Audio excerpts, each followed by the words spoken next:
Public meeting will be recorded and published to Council's website approximately 48 hours after the conclusion of the meeting and will remain on the website for at least 3 months. Audio and vision of any persons making a deputation and also people in the gallery will be captured on that video. So if you're not wishing to be captured on that video, now would be the time to leave the chamber. Now I'd like to declare our meeting of 20 April 2021 open and ask Councillor Greaves to please kick us off by reading the pledge.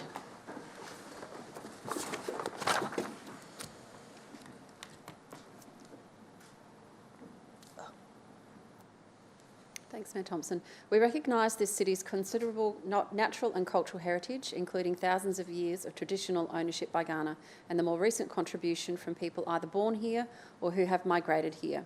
As we meet together, we build on this heritage by respecting and listening to each other, thinking clearly, being receptive to new ideas, speaking honestly and deciding wisely for the current and future well-being of those we serve.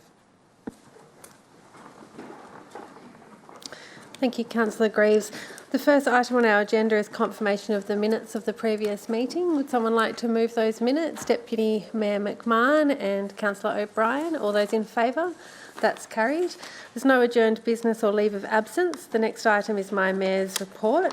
I'd just like to draw to your attention one change that I've made, which is that I didn't attend the final event on my events listing, which was a meeting with Athletics SA. So that will be amended. Is there any questions or a mover for that report? Councillor Eaton, happy to move. And seconded Councillor Greaves. All those in favour? That's carried. So we'll move, there's no presentations, we'll move straight into deputations. And our first deputation this evening is from Emma Stevens, who will be presenting on Sharing Our Shores with Coastal Wildlife Program, BirdLife Australia, re the Hooded Plover Program. Welcome, Emma. If you'd like to come to the podium, you have 8 minutes. You'll hear a little chime when there's 2 minutes remaining, and then we'll ask if the members have any questions at the end. Okay, thank you. Thank you. Well, hi everyone. Thank you very much for having me along this evening to talk about the Hooded Plover program. My name is Emma Stevens and I coordinate the Sharing Our Shores with Coastal Wildlife project at BirdLife Australia, funded by Green Adelaide. Quick thank you to the Hooded Plover volunteers for coming along tonight, but I'd also specifically like to introduce Tony Flaherty, who's the Coast and Seas Manager at Green Adelaide, and Ash Reid, who is the volunteer coordinator for the Onkabringa Beaches for the Hooded Plover program. So hopefully they might be able to help me answer any questions that you might have after the presentation. There we go. So hooded plovers are beautiful beach living and beach nesting birds. They live exclusively on beaches. You won't find them anywhere else. This is an example of a nest on the beach. They nest during spring and summer, so the busiest time on our beaches, and they have beautifully camouflaged nests that the adults incubate for about a month. Then out-hatch these cute little chicks that actually have to feed themselves from day one. And so they have to run about on the beach and down to the water's edge to feed. And also they can't fly until 5 weeks of age. So besides being incredibly cute, why are we focusing on hooded plovers? It's because they're highly threatened. So they're actually listed as vulnerable under the Federal EPBC Act and also statewide under the National Parks and Wildlife Act. The latest update to the Federal Conservation Advice is that not only is the whole population important, but each and every individual pair is important to conserve and protect. They have poor breeding success, but with our help that does improve, and we don't have many of them left. So what are the threats to breeding success? They are direct threats such as accidental crushing, predation and storms. And then there are indirect threats, in which we summarise as disturbance. So if a hooded plover perceives a threat coming towards it, it will jump off its nest and run down and lead that threat away, drawing attention towards itself and away from its eggs and its chicks. So you can imagine if this is happening repeatedly on a boiling hot summer's day, those eggs might cook on the sand, or those chicks are going to be sent regularly, very often into hiding, so they won't be feeding. And they've actually identified nationally and locally that off-leash dogs are one of the highest disturbance factors to the breeding success of hooded plovers. It's the random movement of dogs off-leash that actually causes the birds to leave their nests and send their chicks into hiding more often, rather than a uniform movement on the lead at the water's edge. So with that in mind, we've worked with the Adelaide Metro Coastal Councils and Flurio Councils to change their dog bylaws to include a specific clause about hooded plovers and having your dog on the lead around the breeding zone, which is great because it's flexible depending on where the birds are, and also it's just a small area of beach near the nests and the chicks. There's also been an amazing increase in compliance from the councils too, which has been great. We've also been training council compliance staff, including the Onkaparinga Rangers, which has been excellent. And getting back to the numbers, numbers have increased. We still only have about 30 breeding pairs across the Adelaide Metro and Fluoro area. So the increase has enabled the population to move into more urban areas, such as Seacliff, Brighton, West Beach and even Henley Beach, never seen before. And within Onkaparinga Council, we have 8 hooded plover pairs. So a pair at Selix, Aldinga, 2 pairs at Port Willunga, Maslin Beach, Oka Cove, Moana, Port Stanback within the Moveable area, and also we used to have a pair at Port Noarlunga. So that's nearly 30% of the whole Adelaide Metro Flurio population.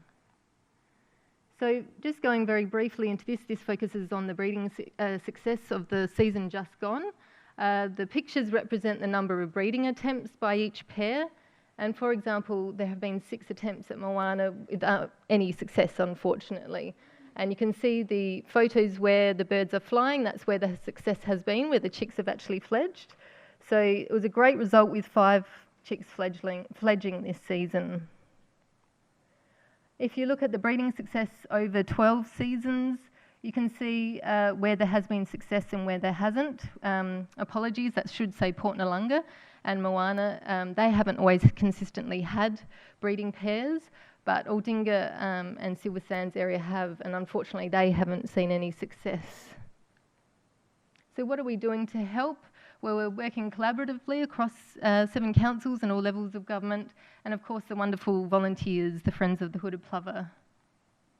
And the program goal is really about conservation through coexistence. So basically sharing the beach, doing everything we can to help protect the plovers, but also ensuring that beachgoers can go about their enjoyment and activities on the beach as well.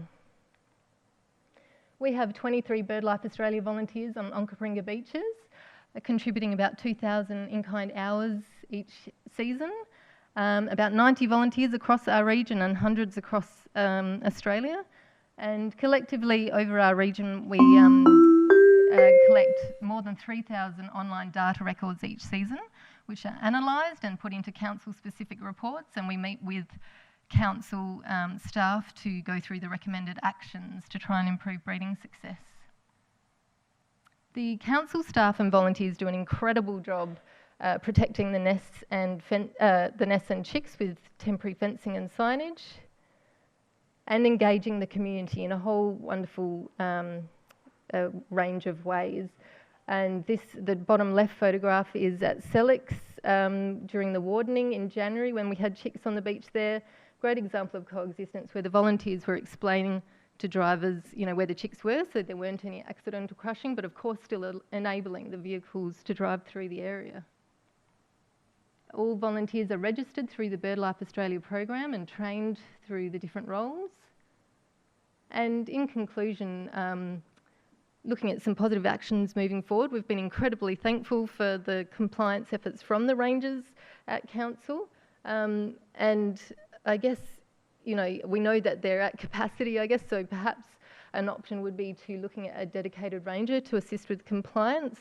Obviously not a whole role, but perhaps a portion of the role, which is what other councils like Holdfast and Victor Harbour are doing at the moment. And also, I believe the bylaws are up for review at some stage soon, so perhaps looking at the dog bylaw and as other councils have done, incorporating a bylaw specifically to include hooded plovers and having dogs on lead around the fence nests and chicks. And we'd love to work with council and stakeholders to investigate options for better protection of chicks on beaches where vehicles are permitted. And we'd love to invite any interested staff and elected members along to a hoodie visit if you want to get down to the beach and meet these birds in person. And really just a very big thank you to the council for more than a decade's worth of support for the program. It really has made a big difference, so thank you. Thank you for your deputation, Ms Stevens, and thank you to all of our hoodie volunteers that are sitting out there tonight as well. Are you happy to take questions? Yeah. Councillor Pete. Thank you, Your Worship. My question revolves around the area, say, from Aldinga through to Sellex, where there's a well-known fox and feral cat issue. Mm-hmm. What's been done to perhaps reduce the numbers of those animals and protect plovers? Yeah. Yes, foxes are definitely a major issue, unfortunately, throughout the Fleurieu and Adelaide metro area. But I believe when possible, if dens are found, then they can be fumigated. And that's sort of one of the few controls that we're able to undertake in urban areas. Cats, we haven't actually had much evidence of them having an impact. I believe, possibly in some situations you could. And it's the same with foxes. Once they work out that they're there, they'll repeatedly visit and keep on taking the nests. And then eventually the birds might move, which is what happened at Maslin's to Ochre Cove. But yeah, thankfully, for some reason, cats haven't been such a large issue that we've noticed anyway. Okay. And I was intrigued. Volumes of traffic movement and also perhaps loud music and sound, does that affect the hooded plover and other migratory birds, particularly around the washpool area? Yes, I guess, yeah. I mean, really, anything that, I guess with regard to the hooded plovers specifically, so on the beach, anything that's going to be close enough to disturb a bird off its nest would, so if there are hordes of people going right past the nest, then yes, that would disturb them off the nest. But then you look at sites like Seacliff, which have hundreds and hundreds of people going past the nest, and if you're able to provide that buffer with the fence, then the birds can sort of cope with that movement of people, I guess you could say. In terms of birds in the washpool itself, I don't know if Tony, if you want to have a response about that. Oh, sorry. Is that all right? Sorry. Tony, you're welcome to come forward to the... I can bring it up with Tony on the washpool working group. I'm on that, so okay. That's fine. Thank you. Yeah, okay. No, sorry, Tony. You're welcome to come up anyway if you want, just in case. Councillor O'Brien. Thank you for your presentation, but a bigger thank you to you and the volunteers for all the work that you do. It's fabulous work. Congratulations. Thank you. Just looking through the presentation that you did, I was interested at Maslin's Beach, that seemed to have some success rate in terms of those that were fledged. I was just wondering if you could identify or highlight the differences that enabled there to be some success there in the last breeding season as compared to some of the others. Is there something good going on there that's not sort of happening in the other areas? Yes, and I will potentially call on Ash to help me out here, but that's one of the sites that they used to nest at the creek outlet, and they were repeatedly taken by foxes at that site, the nests, sorry, and chicks. So they moved to the north of the Frank Hilton Reserve access point, just to the north of that, and so basically the foxes didn't realise they were there, and so that gave them a chance. But is there anything else beyond that, Ash, that I'm missing there? No, that's right. Yeah. Just probably yeah, originally that's how it was first started off the Mason Group. So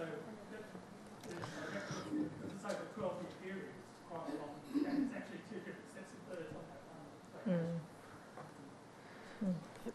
If there are any further comments from the gallery, if you can come up and stand up the front, because we can't hear you if we don't have you up with the microphone. Are there any other questions from members? Councillor Brown?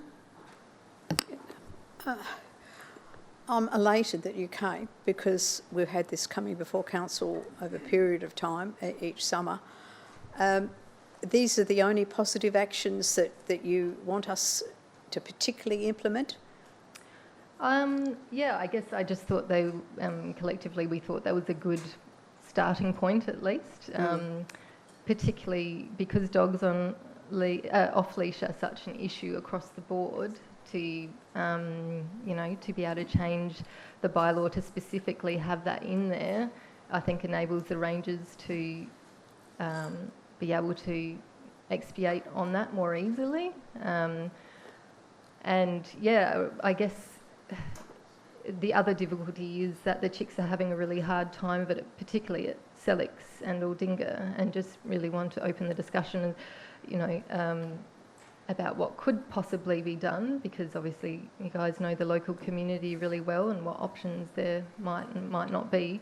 But as I mentioned, our program's definitely about coexistence though, and working together and sharing the beach. So I don't know if you have any other points to make. I guess over the last decade, every season we produce with BirdLife an annual report, and more recently reports for each council area that we're working in, and there are a range of other discussion points and recommendations in each seasonal report. But these are I guess the ones we'd be looking to work with the City of Onkaparinga for the coming season. And after the breeding season, are you able to give us a briefing, even if it's via email, to let us know the successes and where the failures are? Because it's been pretty disappointing to read those reports, and pretty disappointing to the community as well. So if we can have some updates and this is looking positive, that'd be appreciated. Yeah, most certainly can do, and we can even keep you up to date during the breeding season too, if you'd like. Yeah. Thank you. Thanks. There's no further questions, so thank you very much for your presentation this evening, and yeah, keep up the good work. Our next deputation is from Mr. Geoff Hastwell, and it's regarding traffic calming devices on Outlook Drive, Aberfoyle Park. Mr. Hastwell, if you'd like to come forward to the lectern.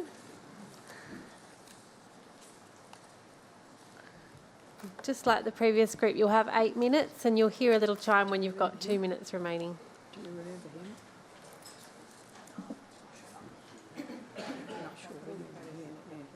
A while ago.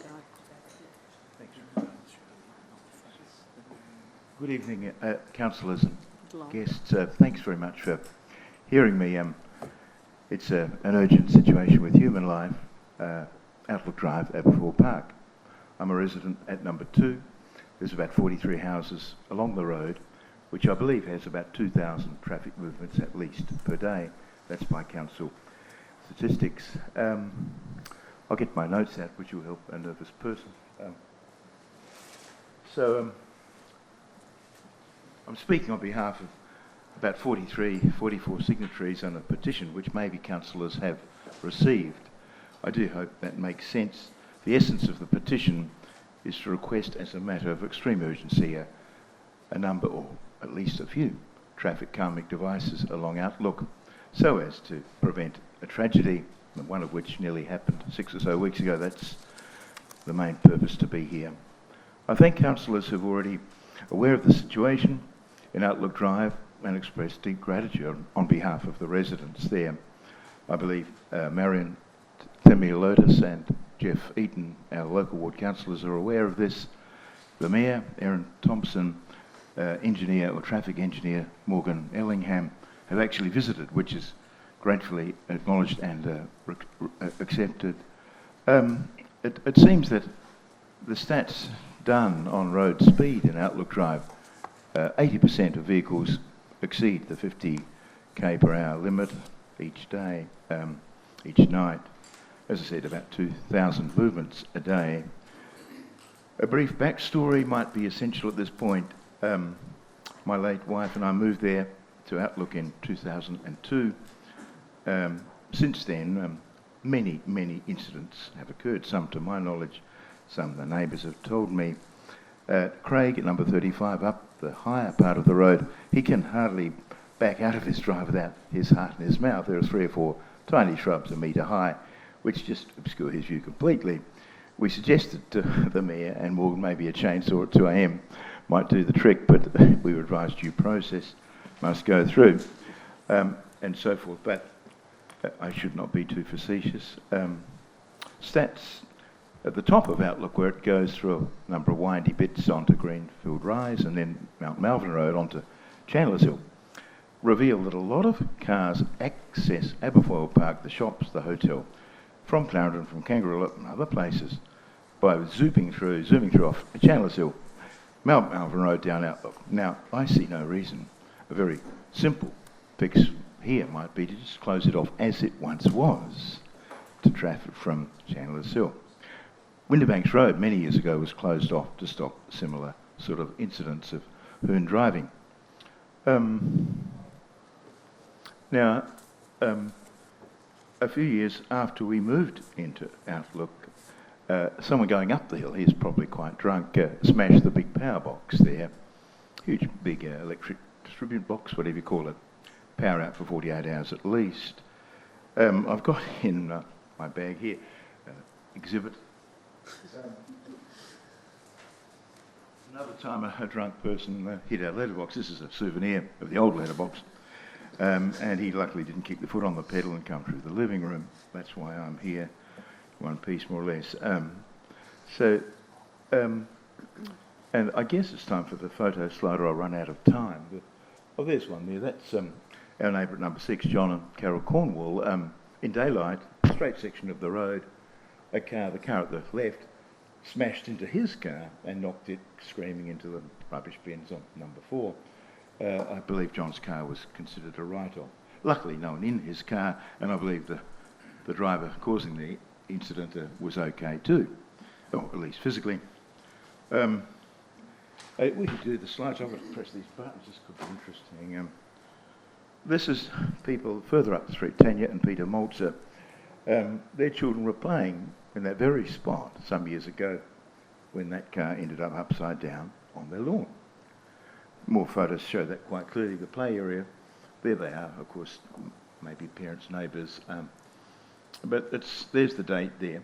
The kids then were young. The young daughter, Courtney, recently got married. Now, maybe that wouldn't have happened if they're hit by that car. You see the swing, I think, a little rope swing, and some of these slides. Is that it on the right? But they were in that area playing, went in for a cordial or something, and then the car appeared. That's worth a million words, a picture like that. There's the little tree fort, the steps going up to it, no longer there. Bang. So these are pretty dramatic shots, I believe. The Maltzers took them as very, very graphic evidence. So, just in case he tried to claim he wasn't. But there's the street. That's near a bend, and it's one of the bends which is a real issue. Maybe, and I do thank the council now, while I remember to do so, it seems an engineer has been engaged from interstate to come over and make an assessment and hopefully some really good solutions. And he'll look at that bend, or she will look at that bend and say, yes, that's what we need to do something. Oh, there's the swing. That's a poignant sort of thing. It's again. So I think that's after the wreck was towed away. He's back on his rope swing. And that means I've got how many seconds? 2 minutes. Oh, that's not bad. Thank you so much for that chance to show those. I'll just maybe back in the start. But anyway,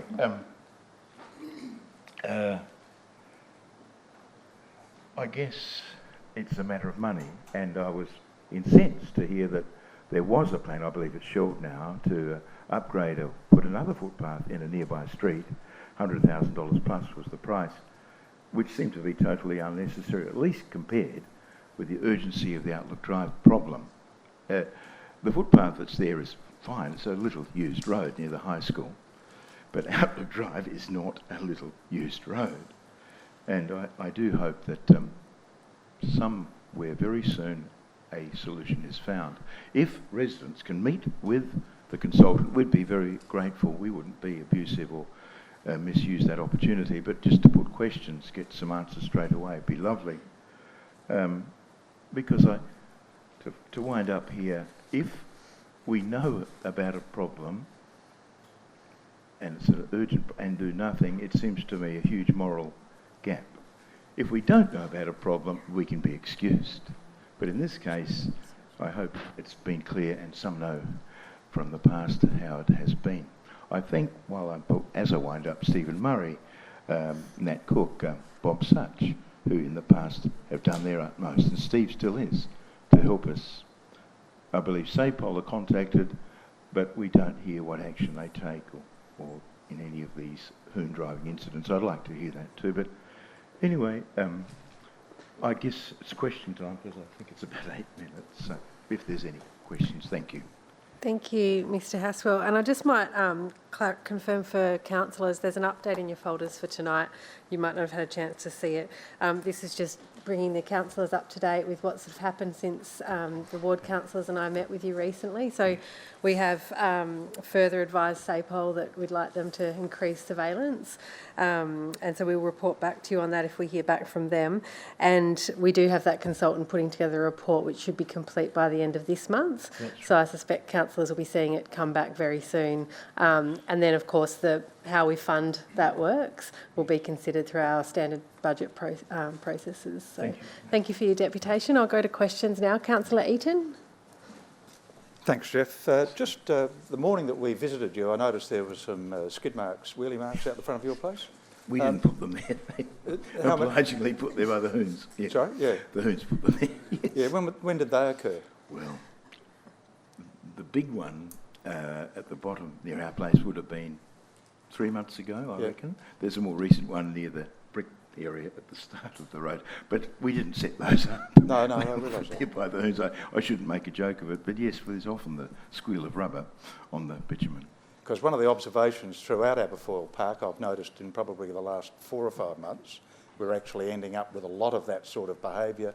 Black Road, Manning Road, Oak Ridge Road up the top, and in a couple of locations in my spot. So the important thing too is when those sorts of things happen, SAPOL have on their website the opportunity for you to put that information on, and the more of that information that gets put on there will result in police attention.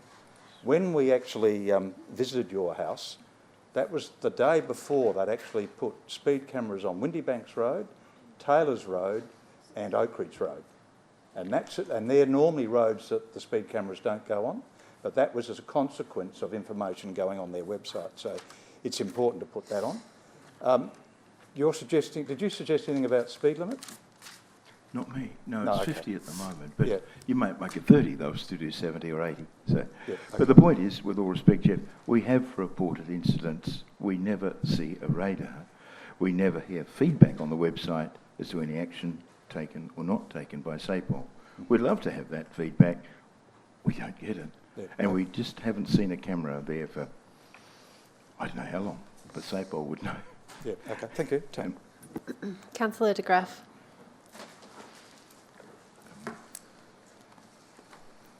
Sorry, I thought Councillor Brown had her button before mine.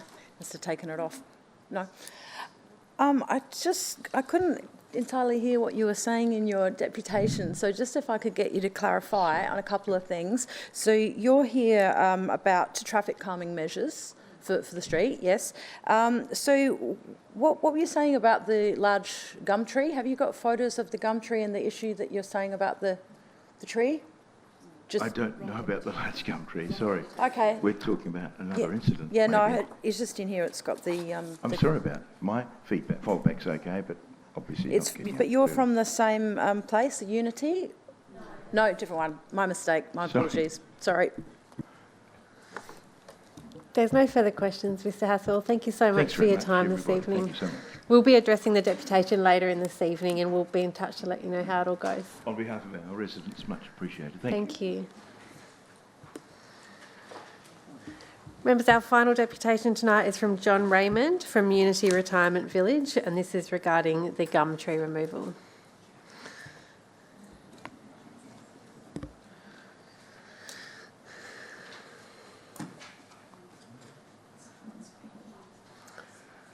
Mr Raymond, you'll have 8 minutes and you'll hear a chime when there's 2 minutes remaining.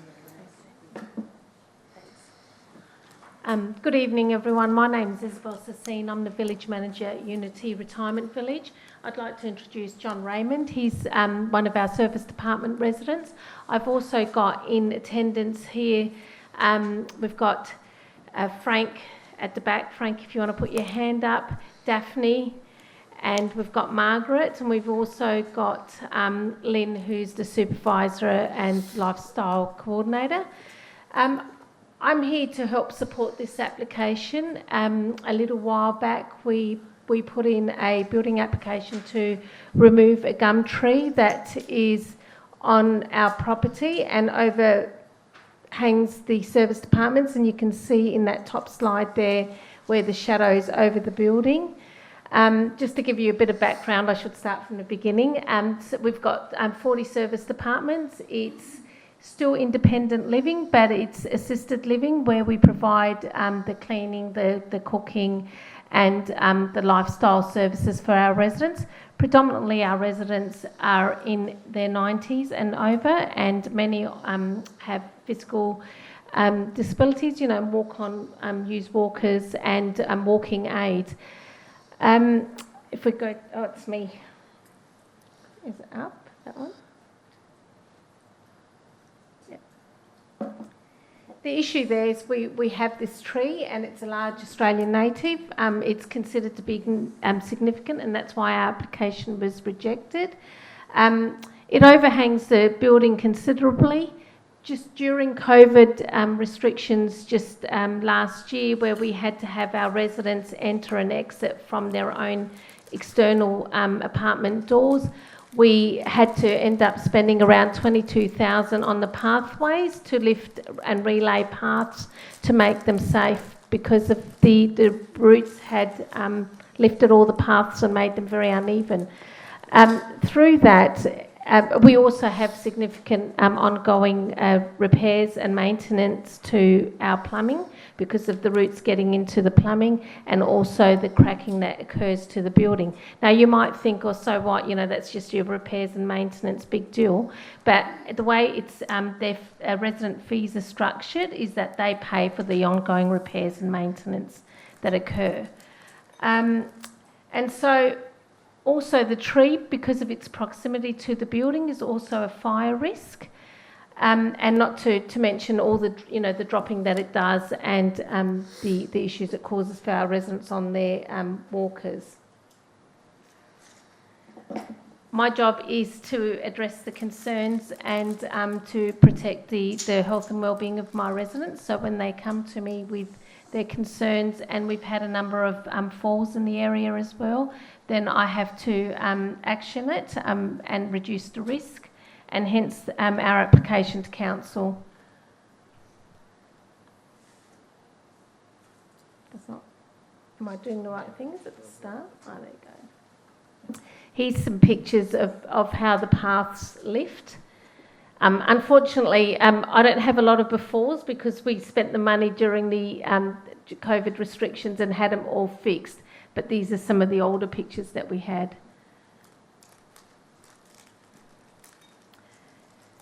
Shirley's pictured in that picture there. Shirley's unit is opposite the tree. Again, and no pictures of all the debris because we try and keep on top of it. But when Shirley steps out of her door, and John will speak to this, and there's debris all over the floor, then she struggles to be able to exit in a hurry. I think at this point, because I'm aware we're at 4 minutes and I don't want to take John's time, I'll hand over to John. 2 of those photos are actually movies or videos.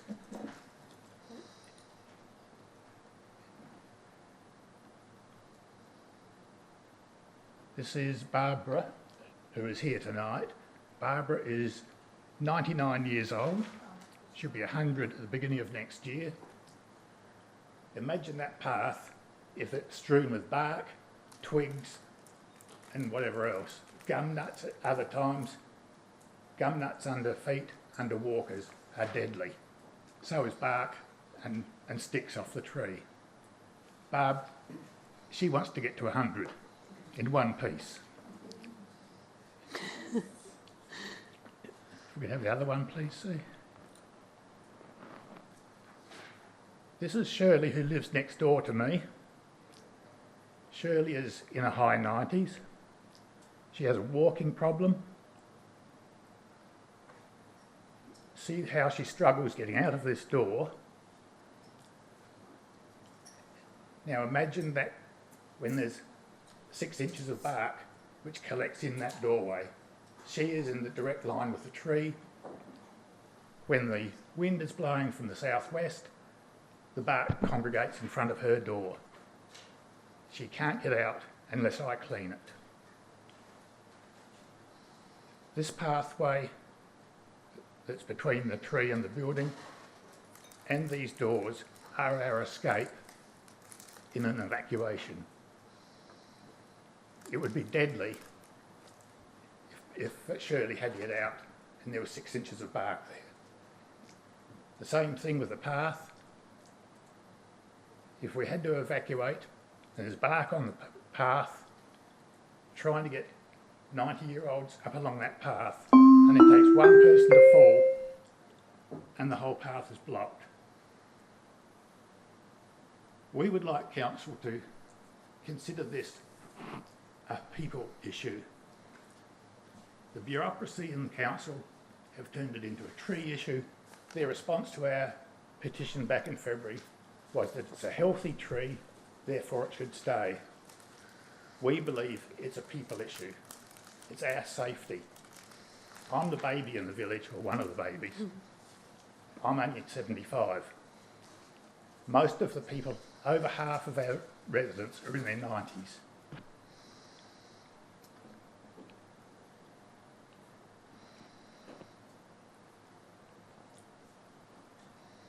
You can see there how the tree overhangs the building. If one of those limbs falls on the building, there's going to be massive damage, possibly serious injury, even death. And this is some of the bark that lays around. We took these right at the end of the bark season. If you look in the far bottom right corner, sometimes the path looks like that.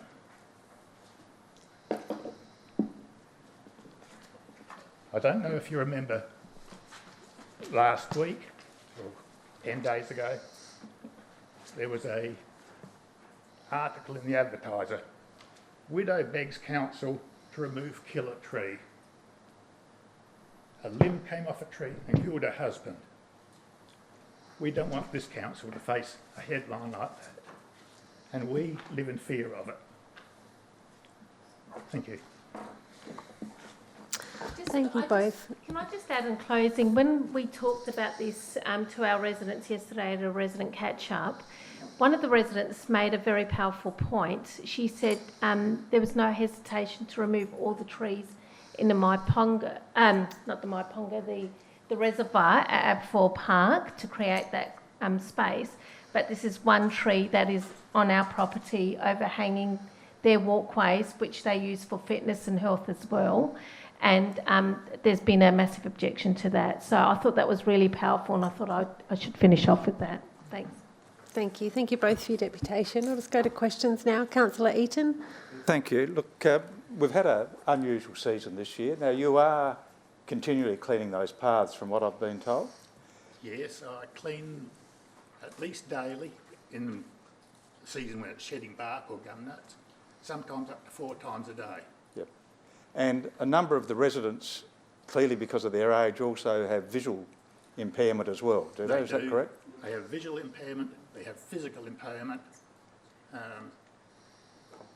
Some of them have walking disabilities. Yep. Probably most of the residents have walking aids.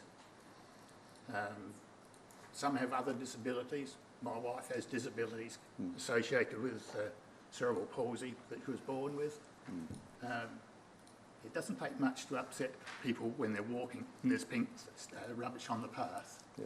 And the particular area that we're talking about, that's the support area, isn't it? It's not the independent living area. That's, no, this is a fully supported area.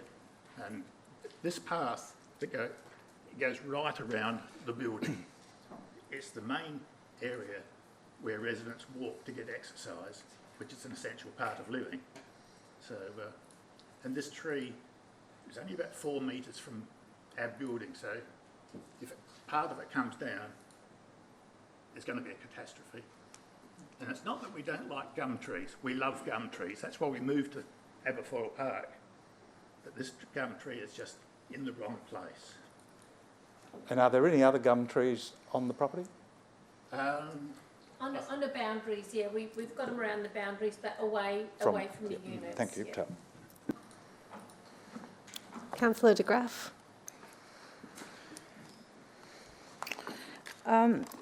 Is it possible that any other residents could be relocated into those two people's houses, someone who is a little bit more mobile or not going to have that same issue with those? No, because they purchase a lease to occupy, and so if to relocate them would mean to discharge one lease and set up a new lease for them. So it's like property. All right, thank you. Councillor Brown. That was quicker than I expected. Can you tell me who runs the village? Is it Lifestyle? Stockland. Right. Is that the front or the back entrance that we were looking at? That's the side that we share the side with the school, Aberfoyle Park, but the entrance is entrance number 4. We've got 4 entrances into the village, and they're all off of Taylor's Road. The unit, does it have another entrance to the unit? Oh, sorry, no. So the units have an entrance that goes to the outside and also an entrance that goes into the corridors. When COVID, we had to do a lockdown, residents couldn't come in and out of the corridors. Their visitors couldn't come in and out of the corridors. They had to enter and exit out of the only door into the external door into the apartment. So they have an internal door and they have an external door. Yeah. So the front door's a corridor. It's not an actual front door to a unit. No. It's an internal door. Yeah. It's the front door. Yeah. Councillor Eaton.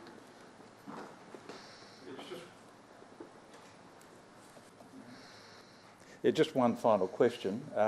In relation to the footpath, it's about safety of the residents as well, but that southern footpath of Taylor's Road, at a number of the entrances, we don't have the slide section, is that correct? And the residents actually have to walk off the edge of the curbing onto the roadway or the pathway and then across, yes? That's true. The footpath on Taylor's Road is not user-friendly for people with walking aids or mobility scooters. I'm relatively fit. And there's one footpath there where you step from the entrance up onto the footpath, and I have to struggle to get my foot up there. And I suspect even some of the mothers going to the school with prams and pushers, they'd be struggling too. They'd be going onto the road to get past some of those points. Councillor Thamiliotis. Yeah, just 2 really quick questions. If the tree was approved to be removed, that would be at a cost to residents? The cost to remove? No, we actually, I had secured funding, like capital expenditure funding from Stockland to have that tree removed. Okay. And the second question, if the tree was approved to be removed, would you consider planting maybe 2 additional trees in a more appropriate location or an additional tree in an appropriate location? Yes, sure, yeah. Thank you. There's no further questions. Thank you both for your deputation this evening. I think I mentioned to you earlier, we don't have any relevant reports in our agenda tonight to address this, but if it can't be addressed beforehand, I believe Councillor Eaton will be bringing a motion to the next meeting. Thank you. Thank you for coming in.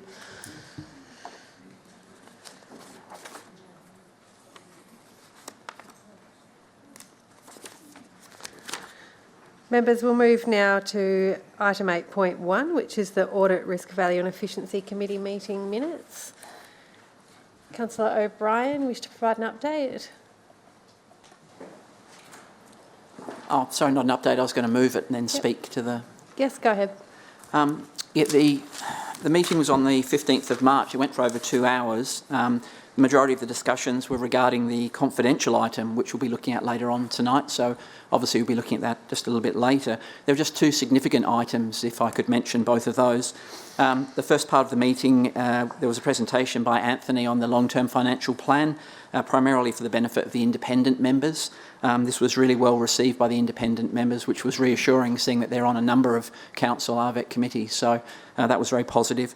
The second element was the introduction of the quarterly organisational effectiveness report. Heath Colbatch included the details of the establishment of the organisational effectiveness team. This is, I guess, an extension to an extent on the business performance improvement team. And there's a slight change in focus. The business performance improvement team was very much focused on looking at process improvements and savings, financial savings. They're certainly going to be incorporated in the new organisational effectiveness team, but there'll also be more of a strategic alignment, service level optimisation, customer service, and financial and operating disciplines. So it's seeing that it's a more overall sort of public value team rather than maybe a lean thinking continuous improvement team. So that's welcomed as well. And obviously with the water divestment, we've seen Heath and his team being involved there. So they were primarily the two things that were discussed. Thank you, Councillor O'Brien. Is there a second of the motion? Councillor Eaton, do you wish to speak? Doesn't appear to be any further speakers. Councillor Brown?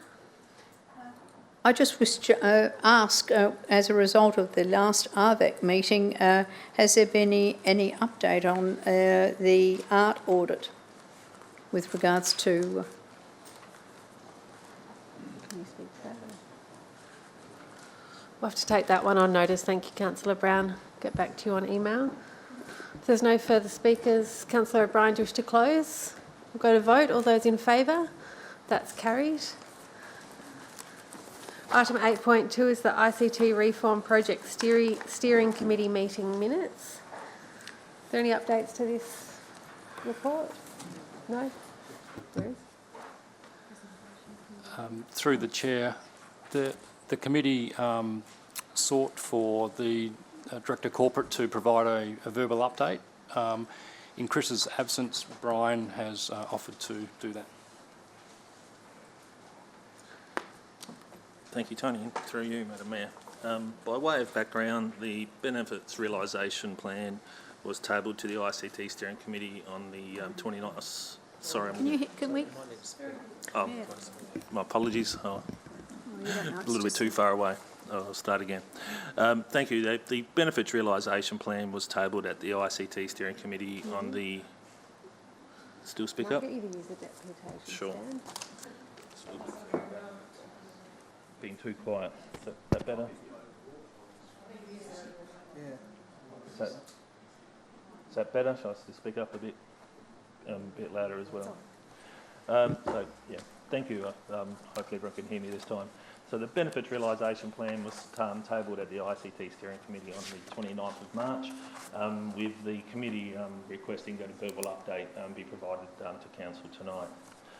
The genesis of the Benefits Realisation Plan comes from the PwC Cashable Savings Report, which identified various savings and efficiencies which should be or could be realised via the ICT reform program.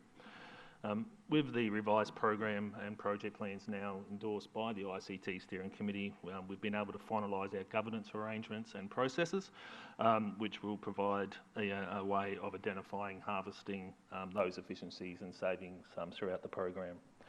In turn, those savings and efficiencies will be provided to the CFO, who... We've just got some people turning their air conditioners off so that we can hear better, so they're not big rats, they're people. Yeah. Sorry for the interruption. No problem whatsoever. So, as I was saying, those savings and efficiencies will in turn be provided to the CFO, who will make a determination on the appropriate quantum I should say, to be provided to the program. The reason for that is that it won't always be readily identifiable what part of an efficiency is related to the ICT reform program. It may come from another body of work, or it may be related to another savings target, and so there will be some degree of crossover, hence why I say the CFO will make those determinations. Moving forward, the benefits realisation will remain a standing agenda on the ICT Reform Committee to ensure that the committee is kept informed of progress. Thank you. Thanks, Brian. If you wouldn't mind hanging around in case there's a couple of questions. Councillor Olsen. I have a motion as... Okay, you might be off the hook. Moving as written. Go ahead, Councillor Olsen. I guess I'll give an update, my opinion of how that meeting went. It really talked a lot about creating a baseline for the programs, the project that they've almost completed with the finance part and moving into assets. And all that was fine, and we've said right now this is a baseline, this is the timelines, and this is what you're reporting against. And I guess before I get too far into that, we've got a new chair who's the same chair from the Audit Risk Committee and was very good, posed very good questions, and a new IT consultant who was also very good, posed very good, sensible questions. So it was pleasing to see some new independent members come on, and in my opinion, they were very good. So just going through this, what was disappointing in this report was there were no financial reporting. There was no real project reporting on how it's going, how our costs are going, where it's at. And it was very, very disappointing because this is not the first steering committee we've had, and we've made these similar comments over and over, that it was just not there. And so you'll see here that we actually had to make a note in here to say how the project was going, because really, if you'd read those reports, it just wasn't there. It was very poor for a project steering committee report. So you'll see point D says, notes that 51% of the budget's been spent so far, yet only 20% of the scope's been achieved. So, I mean, that's pretty important to understand. We spent a lot of money, but we haven't achieved so much. But point E says, the project team are confident and are still forecasting the full scope will be delivered in the existing project budget. So we've asked for better financial reporting and project tracking reporting, which should come through. So that's what we've asked for there. And also the risk report was not particularly full, or it had concerns. Residual risks of high risks were still residual even after the controls were put in. So the chair of the committee asked for more information on the project risk register and how the risks are being assessed. So that was, I guess, point one. Point two was the benefits realisation. And I guess point one, it's also important to note our project manager has actually resigned as well. So that's disappeared out of that. Point two, the benefits realisation, the person who was managing that has been moved on to another role now. And so we're now, who I thought had a good grasp of it, we're now starting again with another person new to the organisation. And so in that benefits realisation report was very light on.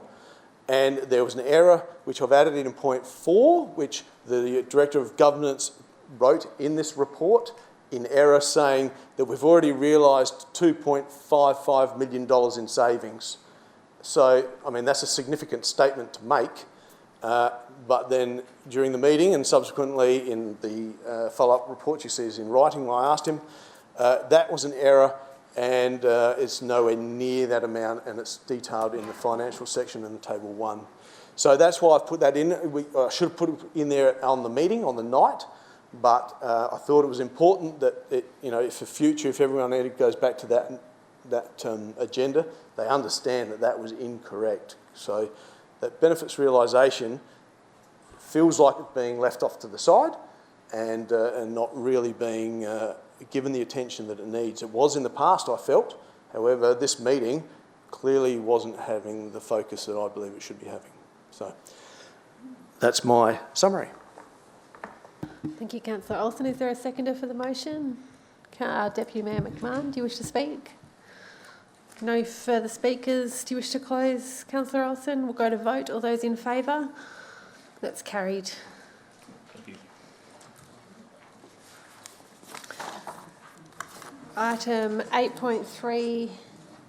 Councillor Brown, you've got your button pressed that came in after. Do you want it off, or do you have a question? I just want to express my concern on that particular project. Okay, well, you can express it outside of this meeting. Thank you. We didn't the button. No. Councillor Peat, are you wishing to move a motion on the strategic directions minutes? Understand you have some alternative wording or additional wording? Thank you, Mayor. Yes, I do. And I've presented the wording to staff, and staff have helped me with this resolution and are comfortable with it, and I've discussed it with other fellow councillors, and there seems to be quite a consensus. Members, firstly, your Mayor, I'd like to actually commend the CEO on what I believe is influencing and promoting staff to use their own initiative, and that, to me, from the previous council, is outstanding. Members, I'm pleased to advise that the resolution before you represents one of common sense. The issue for those ratepayers with letterbox banks and those ratepayers who wish to add a new letterbox to a new or existing group of letterboxes, previously they were required by council to take out indemnity insurance. But council now has done a review and rates the risk of delivering letters to letterbox banks as extremely low, and therefore insurance will not be an issue for ratepayers. So I thank staff for using, I guess, a phrase, common sense, and members, the resolution, those extra dot points, exactly say that. Thank you. Councillor Smiliotis wishing to second? Yes. Do you wish to speak? Just rise really quickly to support Councillor Peat and the comments that he's made in his debate. This will have no effect on the current letterbox banks in my ward, and absolutely makes common sense. So happy to support Councillor Peat in this. There's no further speakers. Councillor Peat, do you wish to close? No. We'll go to vote. All those in favour? That's carried.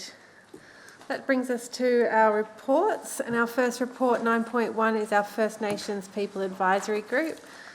Firstly, we have a presentation from the proposed Chair, Carl Telfer, and an update from staff. I'm just going to do an introduction to our chairperson, and then there'll be our chairperson, Mr. Carl Telfer, will provide a presentation, and then there'll be an update to report. Councillors, members of the gallery and staff, today is a great day for the City of Onkaparinga. I'm extremely proud to bring a report seeking your support as councillors to take the next steps to establish the First Nations People Advisory Group.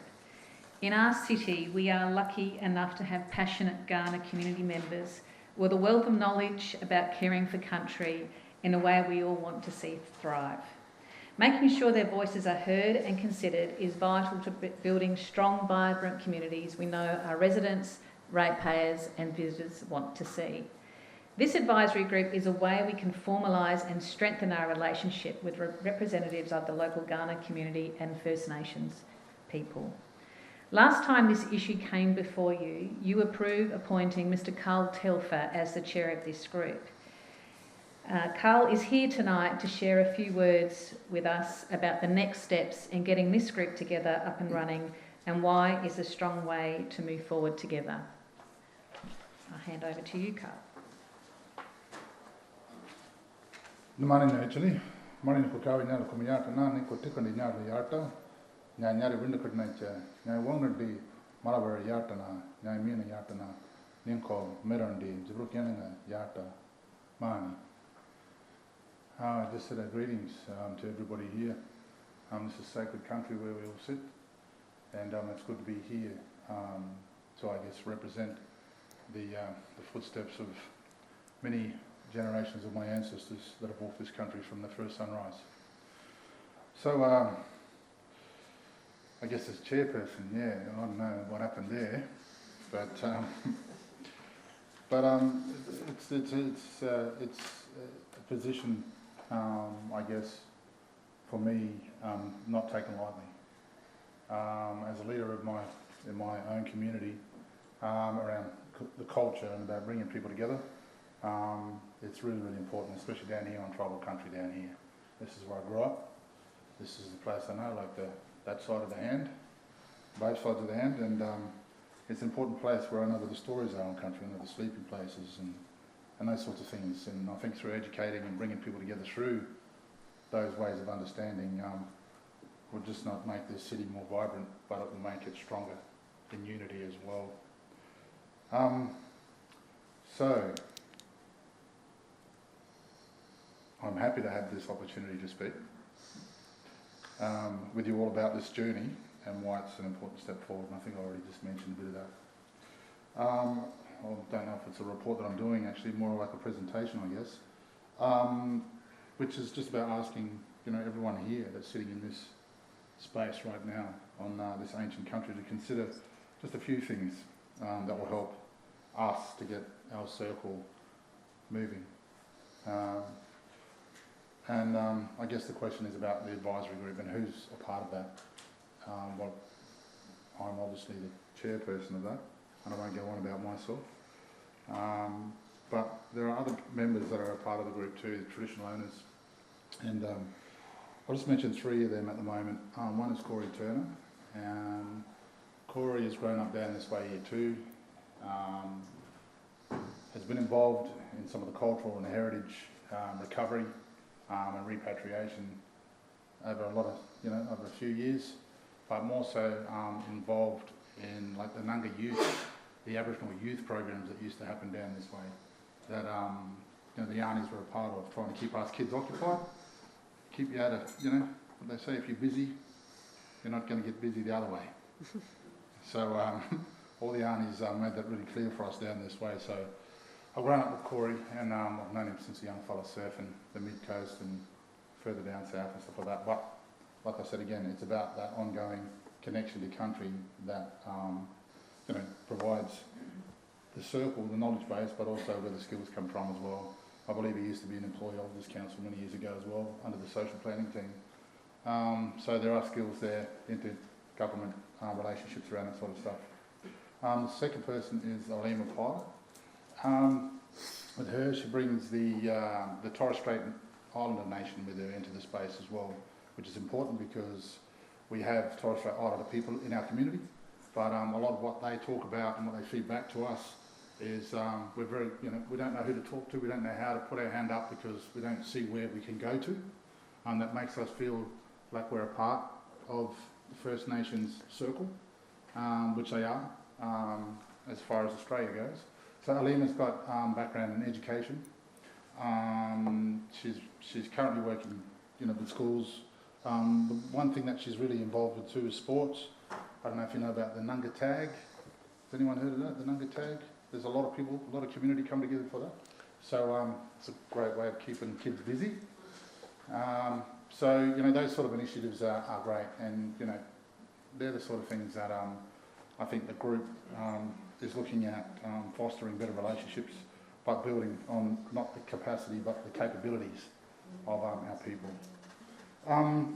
The other person is Susan Roberts. Susan Roberts has started Taikarendi over here, the early childhood space, with the idea of creating a cultural, interactive history, integrated educational cultural space.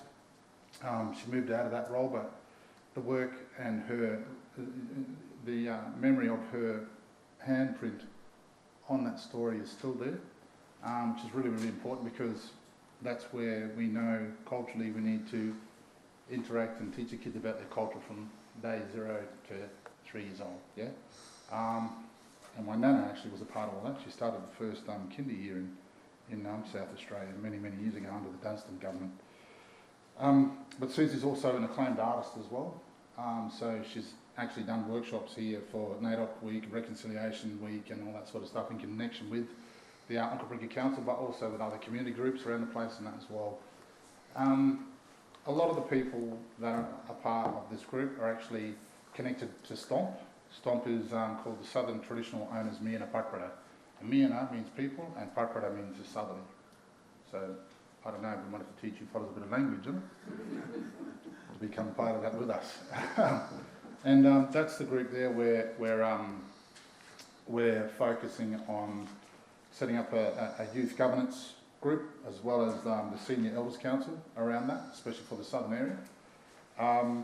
And this this group, if endorsed and supported by all tonight, will be, well, you know, we're the people who are going to get the work done. We're the people who are already now just starting to get a few little runs on the board.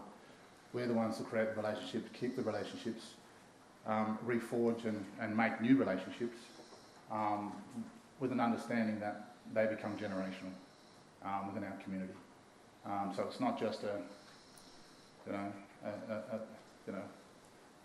band-aid fix. It's more than that. It goes deeper, and I think that all would agree with me in saying that we've just really scratched the surface. And there's so much beauty, there's so much spirit and strength and wisdom that is out there on the country, which leads me just to, you know, the day that I took some elected members out on country, it was a great moment just to show a little bit about our world, which is in a circle, and how we connect to the square, which is what we're in right now. It's a different system for us, and we will work out ways, better ways, to communicate with each other and build the trust. I'm supposed to click this button here, but I don't know which one to click. Does that one go forward? There we go. All right. Sorry about that, fellas. So we're just talking about country. This is obviously, yeah, the consent determination talks about this place under the terms of the native title legislation, which is a federal legislation. But, you know, you can just see, and like what I was saying before about how everyone's connected. And for us, coming back to care for country is really, really important, especially for young people. And they are some of the things that we need to do for our young people. We're experiencing, you know, well, we're just experiencing the highest levels of incarceration, the highest levels of, you know, children going into welfare. We're still experiencing these sort of things, you know. But it's with the hope that we can set up places down this way so we can start the recovery, but also start the healing of our people as well. And that's in conjunction with everybody else. You know, we don't want to do it on our own over here, but, you know, we need to do it together. And it's always better together. So, I've sort of lost track here of these words now. I don't really do many of these. I'm usually up there talking without notes, because most of the time I haven't got hardly any clothes on. So I hold any notes anywhere you follow. So, one thing though I wanted to just mention, which is about where we've gotten to in a short time, which is about building relationships, building the trust and the respect, and the clarity that comes through that honest relationship. Just recently, we had this here, the Jabuki marker that's up on top of at Tutawira, up on top of the hill there, down near Port Willunga. We had that renewed, and that was in honour of Mum, Georgina Williams, but also all the old aunties, all the women. And you can see from that we have all the generations of people that are there and how important it is to them. You can see the smile on their face that they know that there's something there that reminds them and reflects their culture, their identity, and their story and their relationship to parts of the country. I just wanted to read you that stomp oath. Is that all right? Yeah, because we've got an oath. We've written that. Well, I wrote it, but it's an oath just that people have to sign. You know, because we don't want to sit there and just meet and talk and talk and talk till the cows come home. We actually want to talk and action, and it's about keeping the clarity and the balance between the people. And so when they sign this, they sign up to this. We come together in the spirit law of Jabuki. We sit together in tribal council to honour our laws, customs, countries, stories, languages from the spirit of our ancestors. We are obligated to strengthen, protect, defend and care for our countries to ensure the spirit and wisdom can be passed on to our coming generations with a deep interconnectedness and freedom. We sit in the circle of our ancestors' wisdom and we stand for solidarity, unity and truth. We envisage a future in which all our people, especially our young, the stewards of our future, have access to unlimited opportunities and achieve their goals, infused with a strong belief in our endless potential. On signing of this oath, you agree to maintain the core values of STOMP, which are transparency, truth, trust, respect and honesty. These cultural values are our integrity, our oath. From this day, we walk forward together to reclaim our place. We will rekindle the fire of spirit, renewal, respect and reciprocity. So that's a part of what we're developing down here as a way forward. So just to give you some idea of that idea of cultural governance, it speaks about all those sort of things, and I think the integrity, there's a crossovers between them all. And this is just a reminder, and thank you all who were involved and supported this to happen, because it's really, really important, not just for one person and one person's story, because it has been, and that'll be acknowledged, but it's for all the generations that are yet to be born.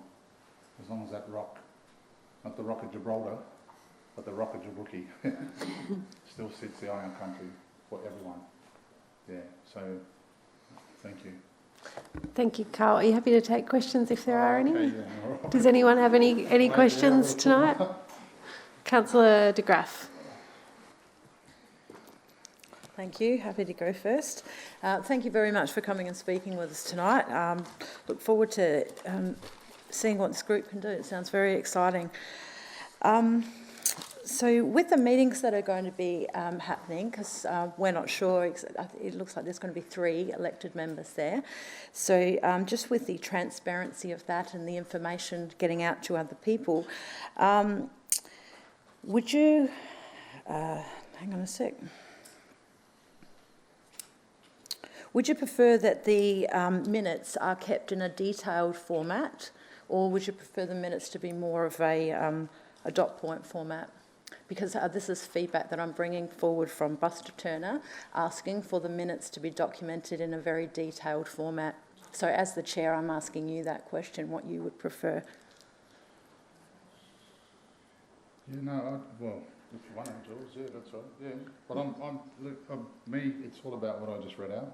It's all about transparency, it's all about the integrity of that. So, in whatever form those minutes take, you know, I mean, we always like dot points, you know, save a little bit of time, get home to the kids a bit early and stuff like that, put the kettle on, whatever. But at the same time, the devil's in the detail. So I'm happy either way. Happy to get that sorted out as we go along and then see what the group wants to do. Absolutely. I mean, yeah, we've got to get to that point first, don't we, before we have any minutes. All right, no worries. I'll leave that one for now. Yeah, got a couple more questions. So it's very pleasing to hear that the meetings are going to be public and that the public will be able to attend, and other First Nations people will be able to attend as well. That's correct, isn't it? That it's a public forum? No, these aren't going to be public meetings. Okay. All right. Oh, well, thanks for clarifying then. I was just assuming that they were. With the confidential items, how do you feel about the confidential items being brought to the council? Because in the terms of reference, it's already saying that the meeting records will be shared with the council.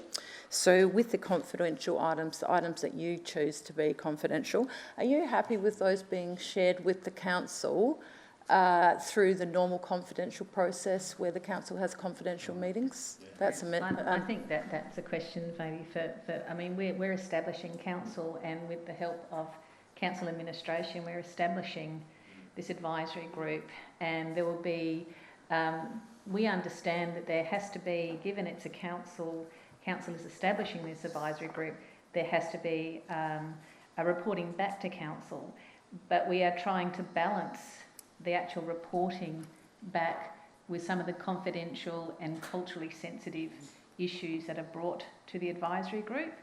I don't think we have exactly detailed everything about how and what we're going to be bringing back, but in your paper it does say that we'll be having a working group meeting with the traditional owners on the advisory group and the elected members. So at this point in time, we will be looking to bring back a report to council on a 6-monthly basis at this point in time. And we will also be looking to report back to Kayak as well. Okay, so my question was just about the confidential items. So they would be covered under council's confidential processes? Well, they'll be covered. They don't actually have to be. They'll be covered under the terms of reference.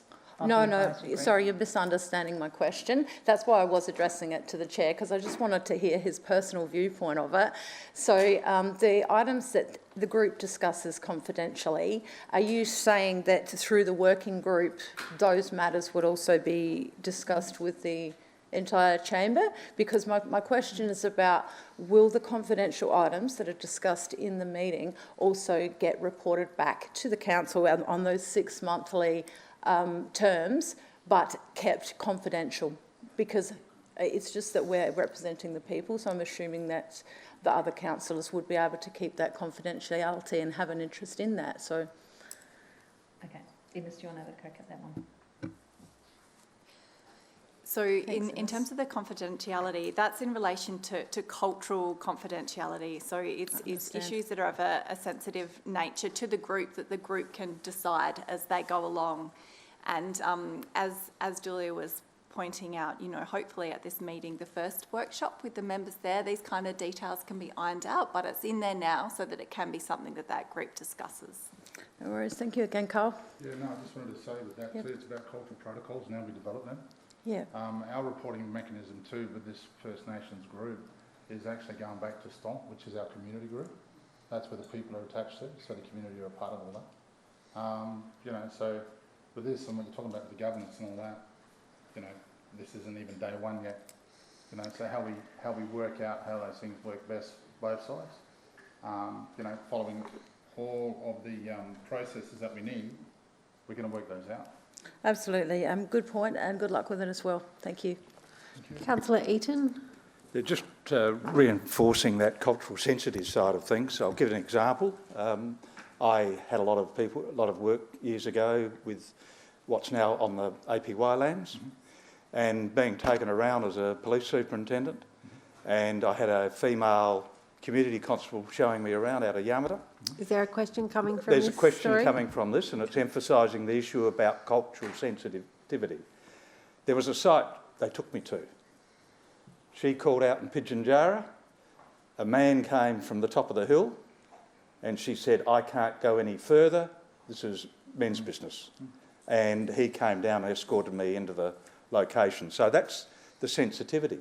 But the question that I wanted to ask, have you also got any relationships with SAPOL in respect to crime prevention type issues and developing strategies? Because this might be another opportunity as well if we're forming a group. Yeah, totally. Look, I mean, you know, we want to form relationships with anyone and everyone. That's the thing. The more support and the more people sitting around in the circle with us, the better. You know, that's what it's all about, you know, building those relationships, because with that, we need to break down the things that exist, the stigmas, whatever they are, and we need to just create a new pathway forward, you know, and that is about that. That's about SAPOL, it's about anyone that's, you know, anyone that's welcome to come to the circle and be involved with us. I know tourism are not going to screaming at us to get stuff going down here, but yeah, any other organisations, absolutely. The door's always open. And is there any connection between the people on our group to the Greening of Adelaide's consultation group? Oh, there is. I believe there is. Is that correct, Geoff? Yeah, there is. Yeah, but I've just heard that they've just had a bit of a reshuffle, so I'm not sure. Okay. You know, but there is a connection there somewhere, and we'll get to that. I think we'll find out. Because there's a lot of work being done around Glenthorne National Park at the moment, and that, you know, it's not far off our land. No, that's right. And it's your land. Right. Well, this is it. This is just to give you an idea of some of the scope of what we are, you know, going to be tasked with trying to achieve. You know, it's not going to be straight away, and we can't do it alone because it's a massive thumbprint, and you know, it's like I said before, it's always better together. And I think as we share more and we take more people out in country and they get more of an understanding about country and how it means, what it means through our lens, through our eyes. Then we'll see each other the same, maybe even as family. Who knows? Yeah. Thanks, Councillor Pete. First of all, I would like to thank you for an extremely powerful presentation. That was just, yeah, really educational. Members, I haven't got so much of a question, Your Worship, but if I could just make the comment. Members, we all received through email a response to an email I presented to staff on a number of the questions, pretty well around what Councillor de Graaf Sorry, had Councillor just Pete, mentioned. we are in question time, so you can reserve your comments for debate. Yep. Thank you, Carl, for your presentation. Thank you. Is there any further updates from staff? Through you, there's a few updates, not quite as poetic as Carl's. On page 5, section 5, in remuneration for meetings, there's a sentence, in addition, working group meetings may be held if necessary and approved by the Chief Executive Officer or delegate. In brackets afterwards, it should read nominated senior council representative. In page 6, section 6, under financial implications, there's an additional sentence to be added. Costs incurred over and above this budget allocation will be brought back to council for approval. There are some updates to attachment 1. In page 3, council membership, there are replacement words around elected member representatives will hold their First Nations People Advisory Group positions for a period of 2 years unless they leave council during that time via an election or for other reasons, in which case council will appoint replacement members for the next 2 years. That's just bringing it in line with what's in the covering report. On page 4, records of meetings, additional words will be added. So the twice yearly, a brief summary will be provided to council, as well as the Ghana Yurta Aboriginal Corporation. And 2 final updates on the draft terms of reference, page 4, meeting location. It says meetings will be held in the City of Onkaparinga Council Chamber unless the chairperson, via negotiations with the Director, Strategy and Engagement, determines an alternate venue is required instead of council administration. So just being more specific in that clause. And again, in the clause, a meeting schedule will be provided at the start of each calendar year. Meeting times can be adjusted by the chairperson, again, via negotiation with Director, Strategy Engagement, just to clarify who that line of communication is with rather than just general council administration. Thank you. Okay, members, we're going to break this motion up into 2 parts because we need to deal with the terms of reference before we can then vote on membership. So we're going to deal with item 3, 4 and 5 first off. Is there a mover for that or an alternative motion? Councillor Greaves, do you wish to speak to the motion? Is there a seconder? Councillor de Graaf wishing to second. Do you wish to speak to that? Go ahead. Just to reiterate on something that the Chair's just said before, that the devil is in the detail with the minutes. So I would hope that the group will take that on board. And when they have their first meeting, I'm hoping that is something they will seriously consider, because those records will be kept, for many years, and they could be a very accurate historic record of all the different things that are discussed at that meeting. I'm in support of the group, and we've already had several discussions about this before, so I'll leave any other speaking for now. Thank you. Are there any further speakers to this portion of the motion? Councillor Greaves, do you wish to close? We'll go to vote. All those in favour? That's carried unanimously. We'll now move to item 1 and 2. With item 2, we need to appoint the 3 elected members. We have 4 nominations. Those are myself, Councillor de Graaf, Councillor Pete and Councillor Tonkin. Are there any further nominations? No. So what we're going to do is, because we've got more nominations than we have positions, we're going to hand out paper slips. You each get 3 slips of paper, and if you can write a name on each of those, so 1 name per slip, so you're nominating 3 people. We'll collect those and then the staff will count it up. Councillor de Graaf. Thank you. Yeah, I've just got a question. Two things as well. I would like to declare a perceived conflict of interest, and I would like to handle that by staying in the room and also voting on the matter. Now, with these 3 slips here, are we putting number 1 for the person we preference, number 2 for the second one? Because surely that matters. I'm advised that each vote is worth the same amount. Okay, so every single bit of paper is going to be counted, and then... Yes, correct. Yeah. All right, no worries, thank you. So myself, Councillor Peat, Councillor Tonkin, Councillor de Graaf. I'm also declaring a perceived conflict of interest, but will also be staying in the room to vote. Are there any further conflicts? Councillor de Graaf. 3, is everyone doing 3 different names? You can't put 3, the same name on each bit of paper? I just want to check how it's being done. No. 3 different names? Well, you can't vote for yourself 3 times. Well, yeah, fair point. Yeah.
Councillor de Graaf.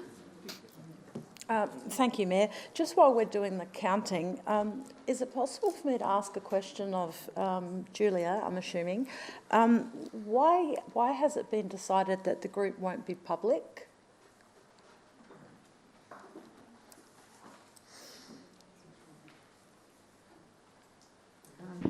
Through the Mayor, it's similar to the question around confidentiality. It really is. There will be some matters that relate to culturally sensitive topics that really is inappropriate for them. Yes, but those matters are already confidential, so they would be secret. But what about all the other ones? Why has it been decided that it won't be public? Well, I mean, mainly because we're talking about, if you look at the terms of reference and things around cultural mapping and a whole raft of things, that most committee meetings I've been involved in with this regard to First Nations groups are definitely not public meetings. Is this something that the group can change for itself if it wants to in that first meeting? Can it decide that it wants to be a public? Because it's only an advisory group. So is that possible?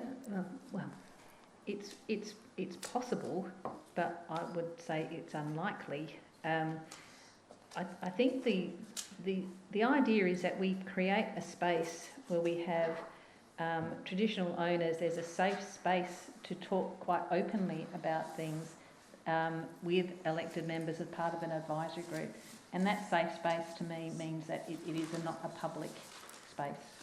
All right, well, I'd just like to say this statement, if the chair can take this on board and the group can take this on board, that if that group wants that to be a public group, that I personally would be happy to bring that back to the chamber. Okay. Thank you.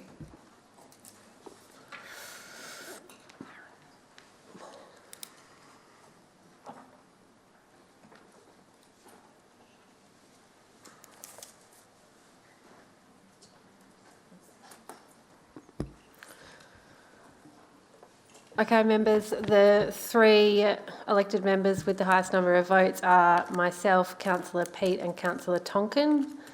So we'll amend that motion, and if someone would like to move that, Councillor Greaves, do you wish to speak to the motion? Yeah, thanks, Mayor Thompson. I'm more than happy, actually quite delighted that we can actually get to this point and actually achieve the formation of this advisory group. And thank you, Carl, for your words before. I think it is so important that as a council we have that outlet, that opportunity for those conversations to happen. And for us as an elected body, and certainly for our council region, to be able to actually receive that information in a formal way, you know, something that can be verified and can be solid and is not just hearsay. It is actually good conversations about what's important to our First Nations peoples and also to council and its residents. So really happy that this is finally being achieved, and I look forward to the meetings that happen and the results that come out of it. Is there a seconder for the motion? Councillor Eaton, do you wish to speak to the motion? The democratic process has been followed and I fully support it. Thank you. Councillor Jamieson. Yeah, look, the comment I'd like to make is that, poor Carl, but anyway, the issue is that we're going down a pathway. We're really not sure what that pathway looks like, it's going to be like. So I don't think we should put too much pressure on Carl and other people, because until we work out where it is and what's going, it's going to be a bit like, you know, the first time you get a car, you know, you have to work out how it all goes together.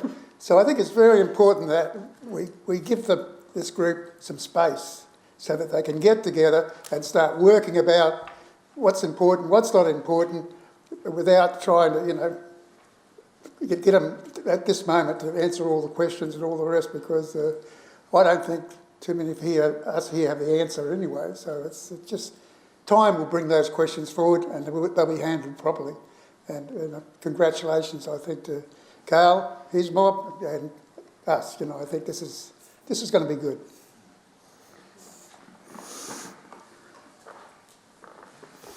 Are there any further speakers? Councillor Greaves, you wish to close? We'll go to vote. All those in favour? That's carried unanimously. Congratulations, Carl, and to this council. I just want to acknowledge that this is a historic moment for this council, forming this extremely important group with our First Nations people.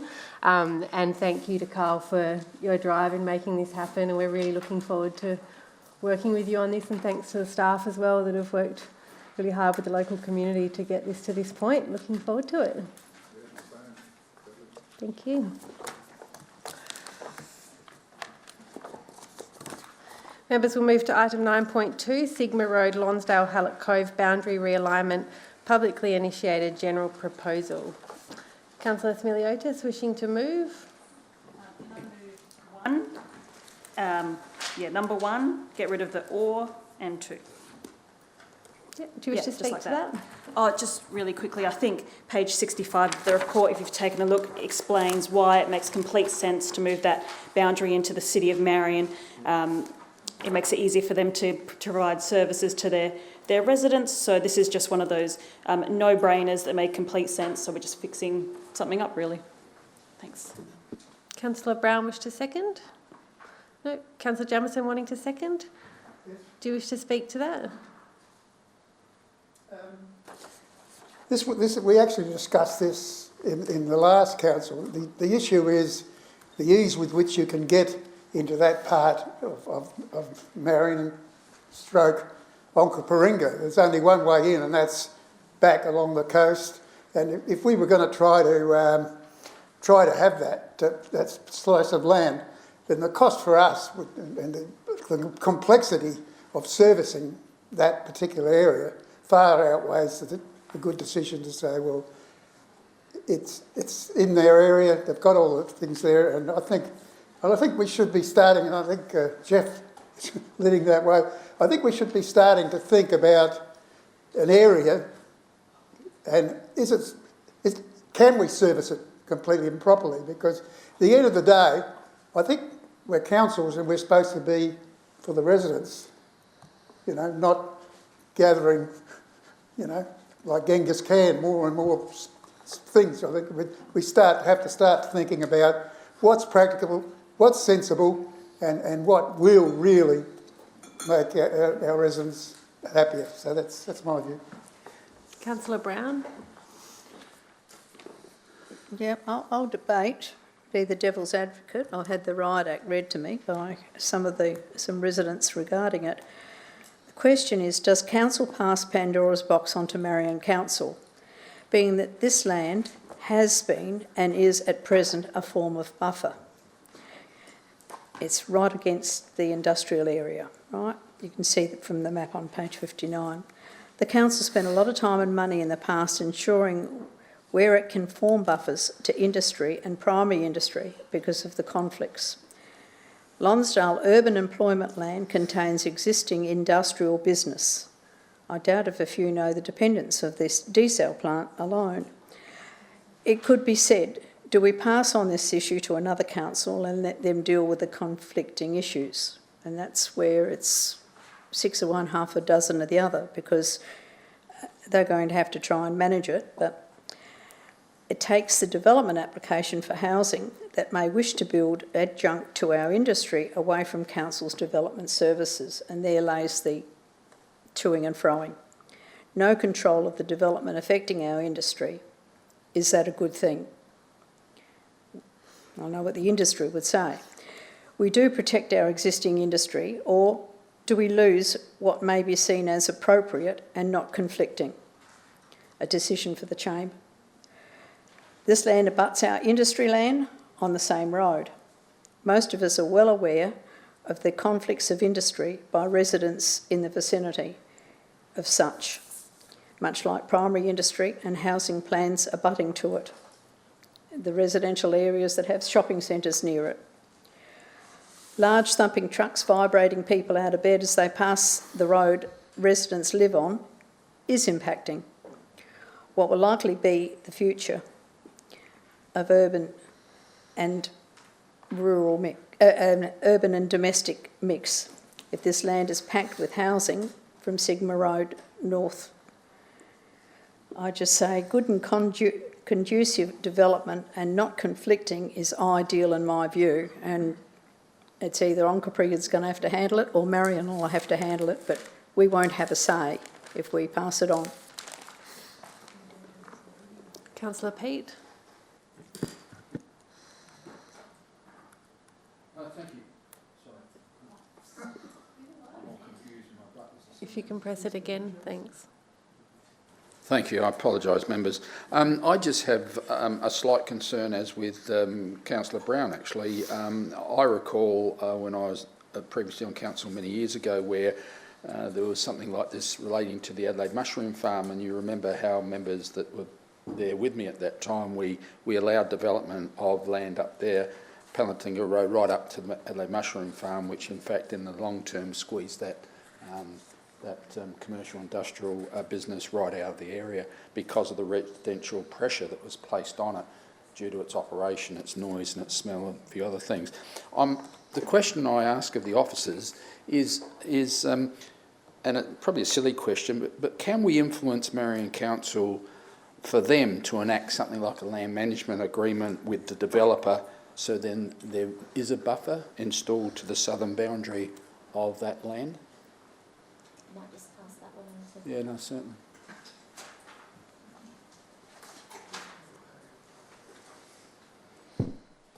Through you, Mayor Thompson.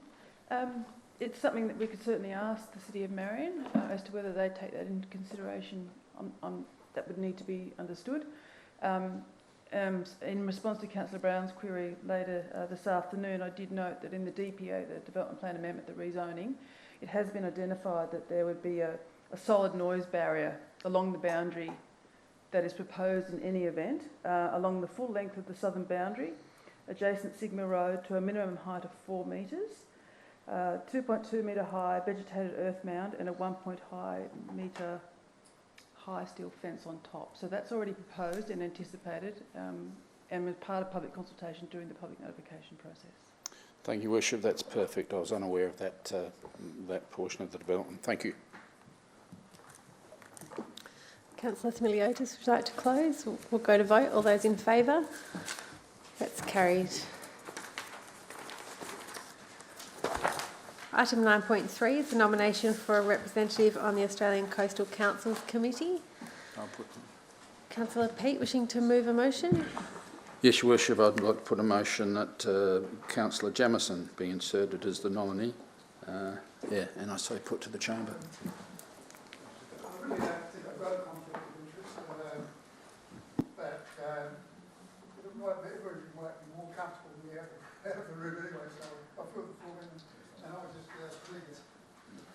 I'll just clarify before I seek a second that there wasn't any other nominations to this. Okay, Councillor Greaves wishing to second. Do you wish to speak to that? Are there any speakers? Councillor Pete, do you wish to close? No. We'll go to vote. All those in favour? That's carried unanimously. Someone bring Bill back. It's a bit of a no-brainer, that one, isn't it? Item 9.4 is update. Congratulations, Councillor Jamieson.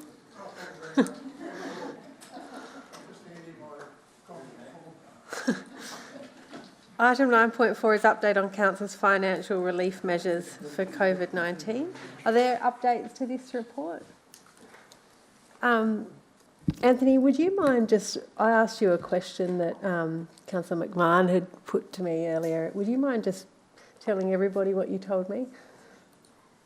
Members, Councillor McMahon raised some concerns with point number 3 of the recommendation and just whether or not this would give people in hardship enough time to catch up. And Anthony gave me a response earlier. Yeah, through the Chair.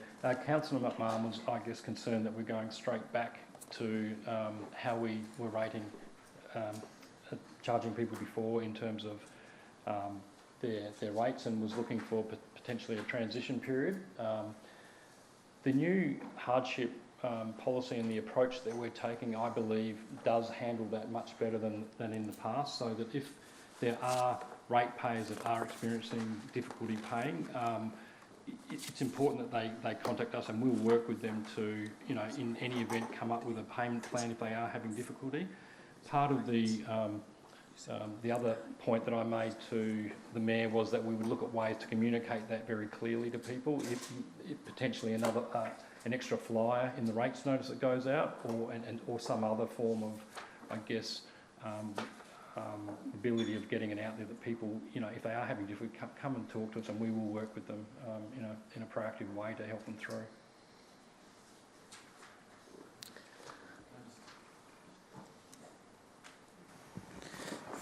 Thank you, Your Worship. Just for a little bit of clarity around my question and concern I had for dot point 3 was, it's the sort of thing that giving residents 8 weeks at the start longer means at the end time you're also taking 8 weeks to get away from them when they get used to their next quarterly payments.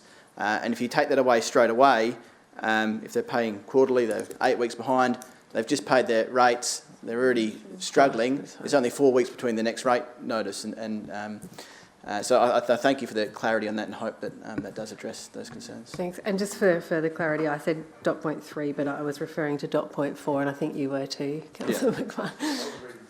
Sorry about that. Yeah, so we were referring to residential rates. Yeah. Councillor Brown, are you wishing to move a motion, or you have a question? Question? Go ahead. My question was on 3. Can you just explain the lease waivers for businesses? Is this council-owned property that businesses are leasing? So, with regards to that, does that give a greater advantage to be leasing a land or property off of council as against a competing business? Through the Mayor, this relief measure was in place for businesses that were leasing council-owned facilities. What we are recommending through this report is that the lease waiver that was in place since the 31st of March last year be ended as of 31st of March this year. So do we have a way of measuring this so that we're not creating barriers for other business?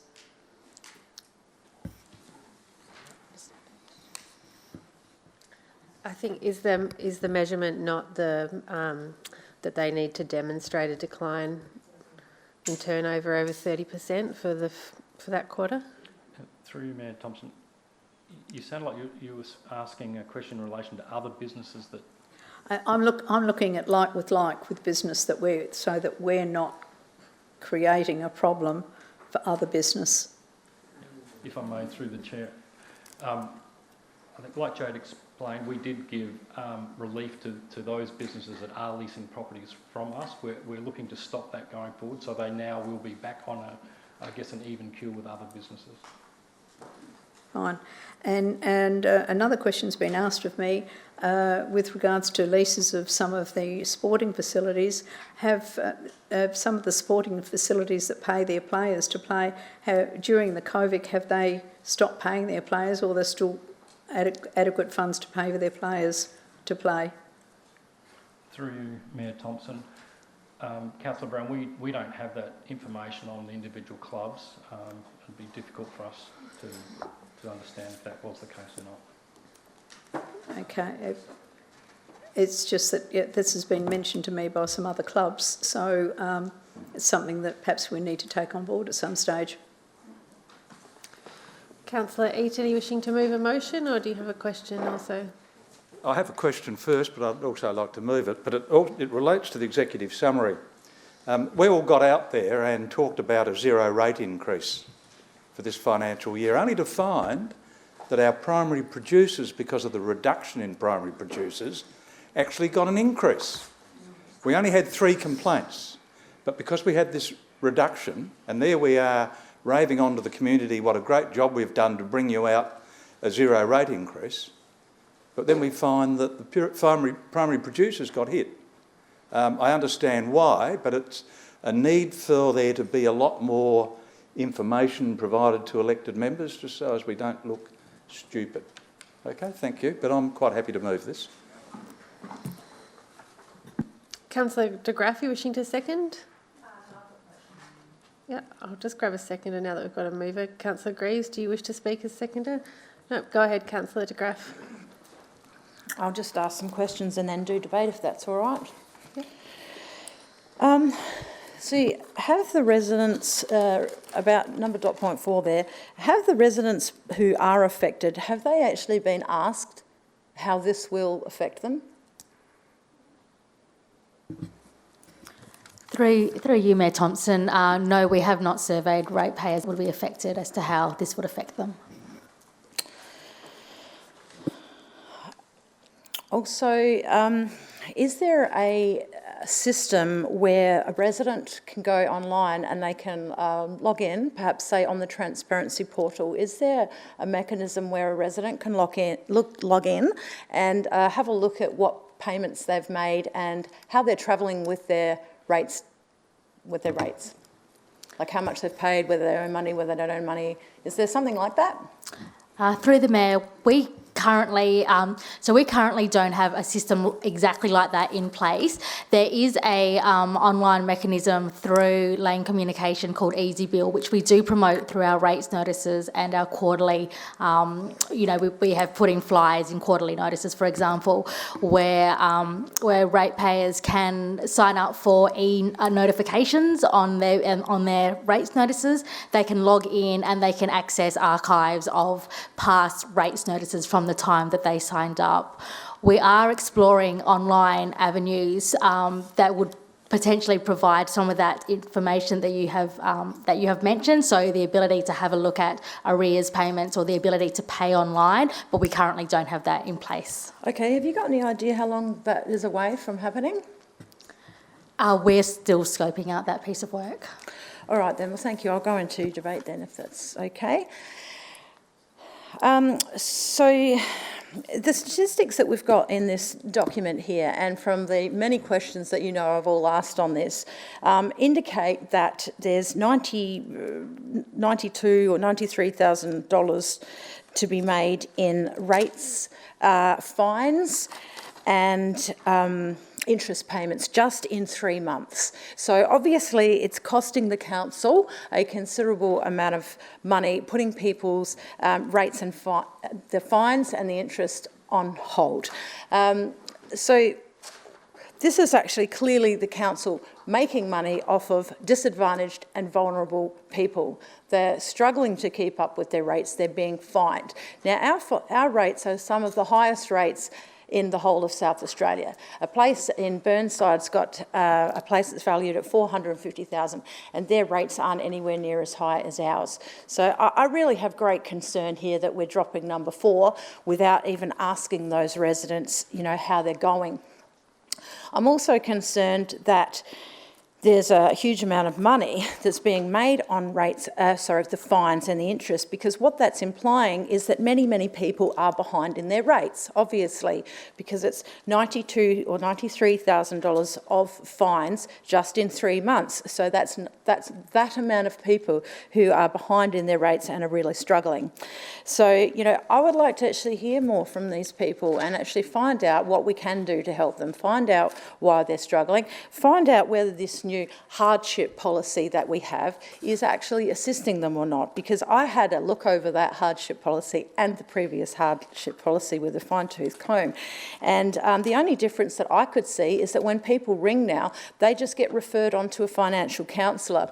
So I'm also of the view that I have been given the advice that not many people are actually applying for hardship or actually assistance through the council.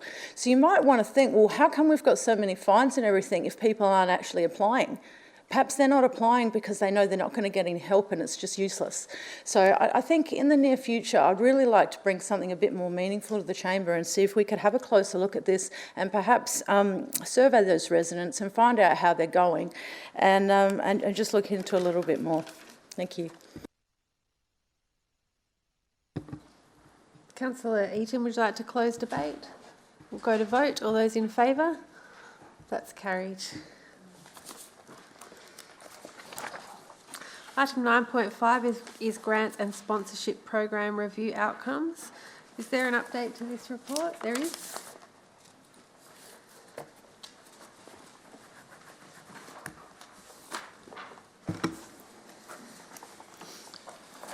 Through the Chair, there's a couple of questions that we received on the report, one from Councillor Olsen, which was responded to, and then a follow-up question from Councillor de Graaf late this afternoon that was responded to. In addition, attachment 1 has an incorrect name for one of the grants. The grant listed in purple text should be called Community Open Round. And attachment 3 is missing one of the standard eligibility clauses. RVEC highlighted that one of the clauses was missing from the Fund Your Dreams grant. We've also noticed it's missing from attachment 3, which is the small equipment purchases grant, so we'll get that added in as well.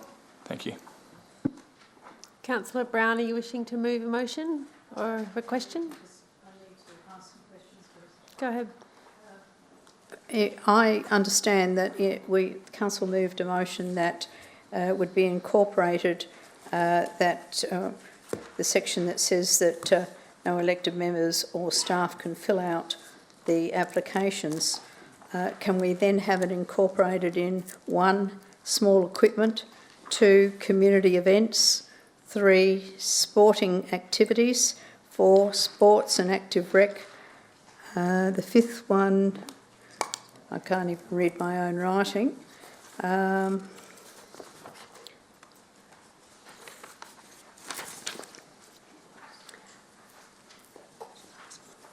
Public artwork.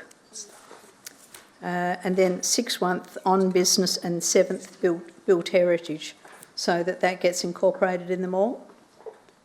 And with that, so that's across the board with all our grants. That's done. I don't mind moving the motion.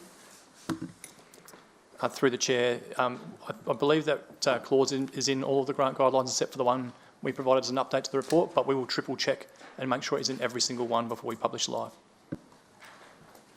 Do you wish to speak to the motion at all, Councillor Brown, as the mover? No, I've read it all, and that's the only thing that I had a problem with. Yeah, just confirming you've moved that though. Yep. Councillor de Graaf, you wishing to second?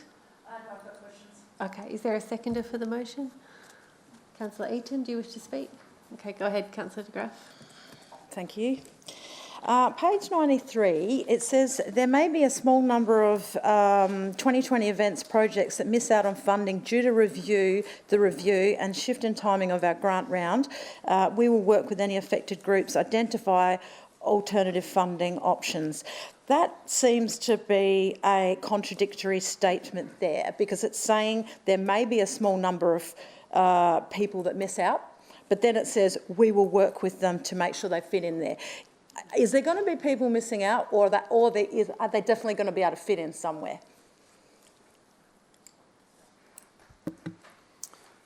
Through the Chair, we will work with them to find alternative funding. We won't have a grant fund available to them, but we'll work with them to find out alternative ways of supporting them, and it might be through in-kind support as well, or other grants outside of council.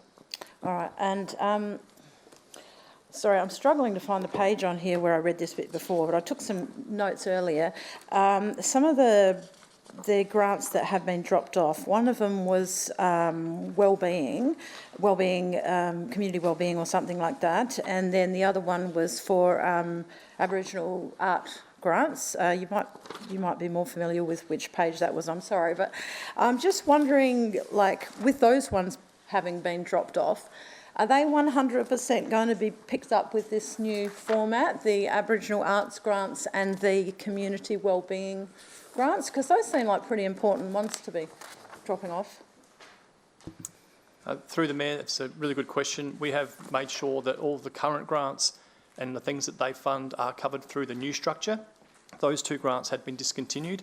I believe the Aboriginal and Torres Strait Islander Arts Project was a trial, but the elements of that have been built into the new arts grants.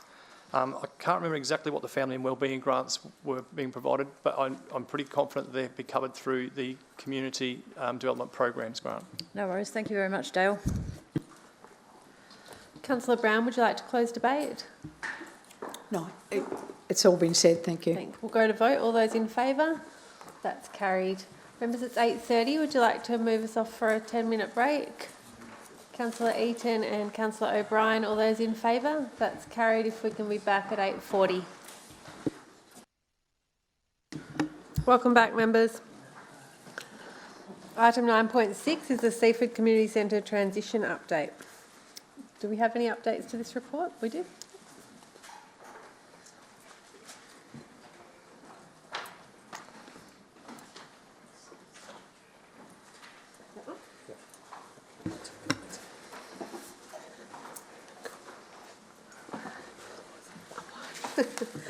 Good evening, elected members. It is with mixed emotions that I present this report, given it's my last report as a member of staff.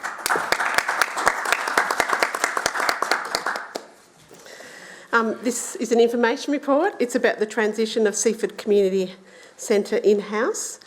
In 2018, when I presented I'm getting all mixed emotional now, a report to Council about community centres, where we were emphatic that what we preferred, if at all possible, was for our centres to be community run. We acknowledged the difficulties for volunteers in running these kinds of facilities and made the option of coming in-house available to the community. With Seaford, after extensive consultation and an inability to actually attract a committee, a decision was made for this to come in-house. We have, since this report was tabled, we have done a satisfaction survey with users of the centre.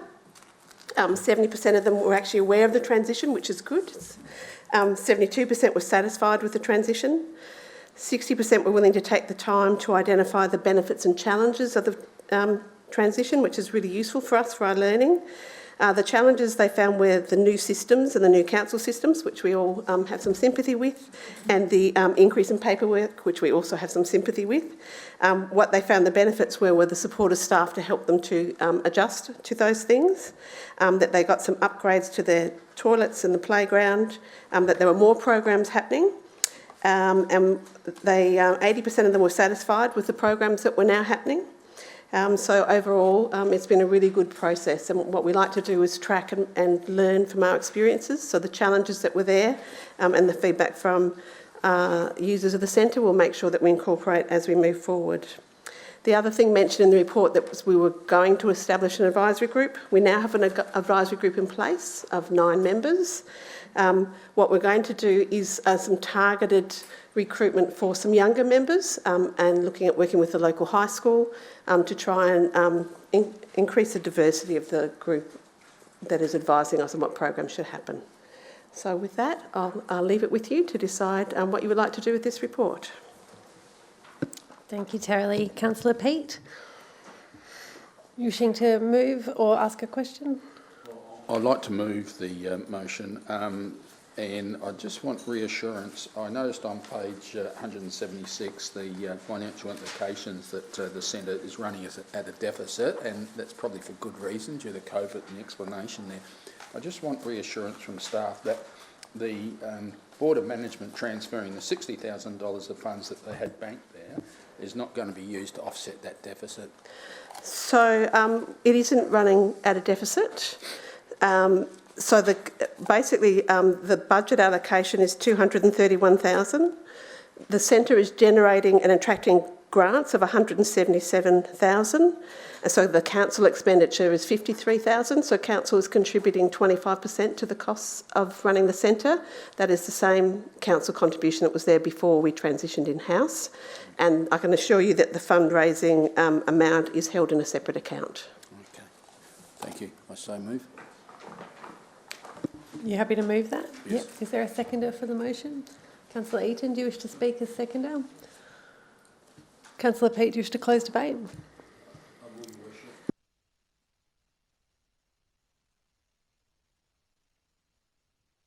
Sorry, I'll just get you to press your button again, Councillor Peet.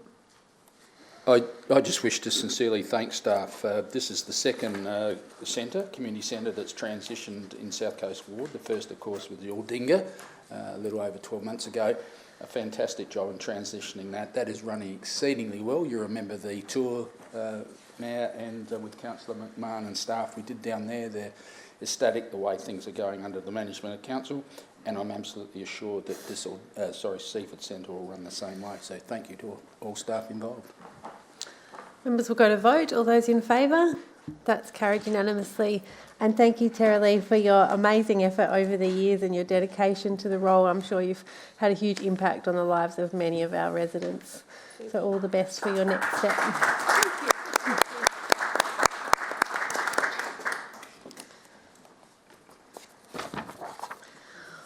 Okay, item 9.7 is information and confirmation report on the property at 4 Thames Drive, Reynella. Is there an update to this report?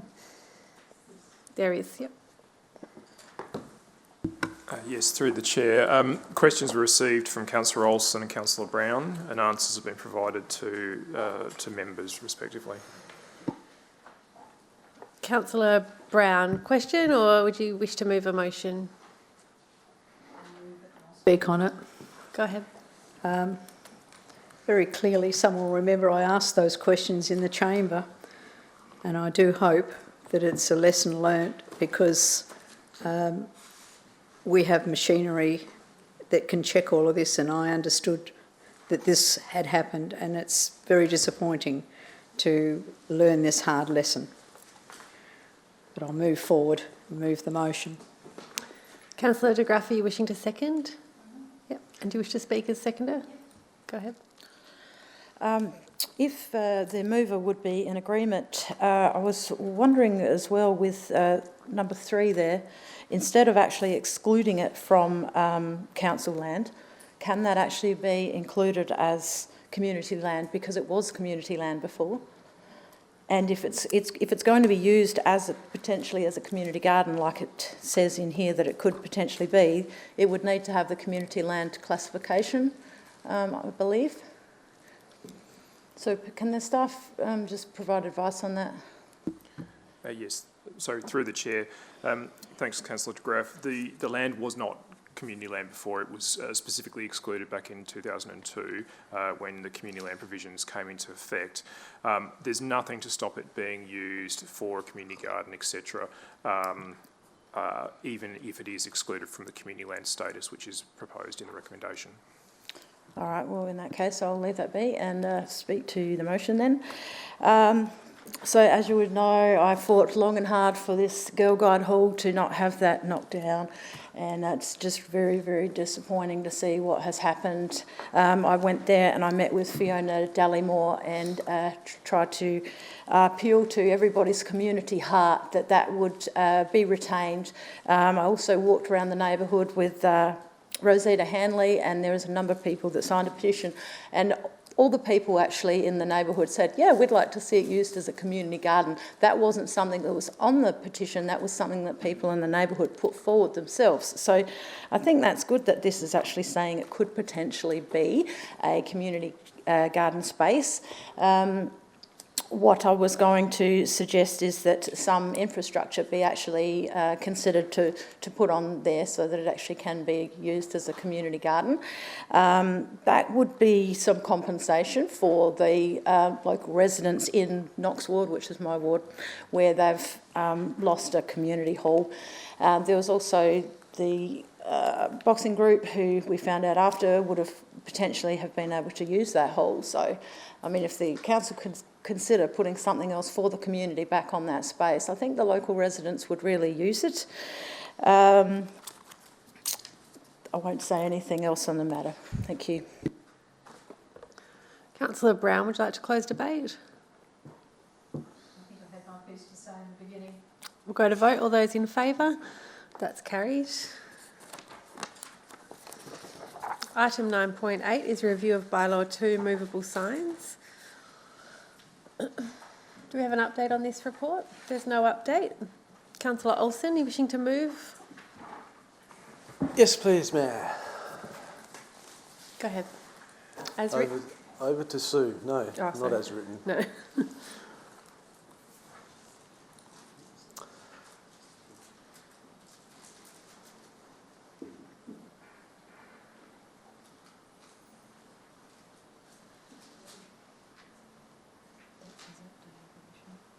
That's what you're wishing to move? It is. Yep. Would you like to talk us through that? I would.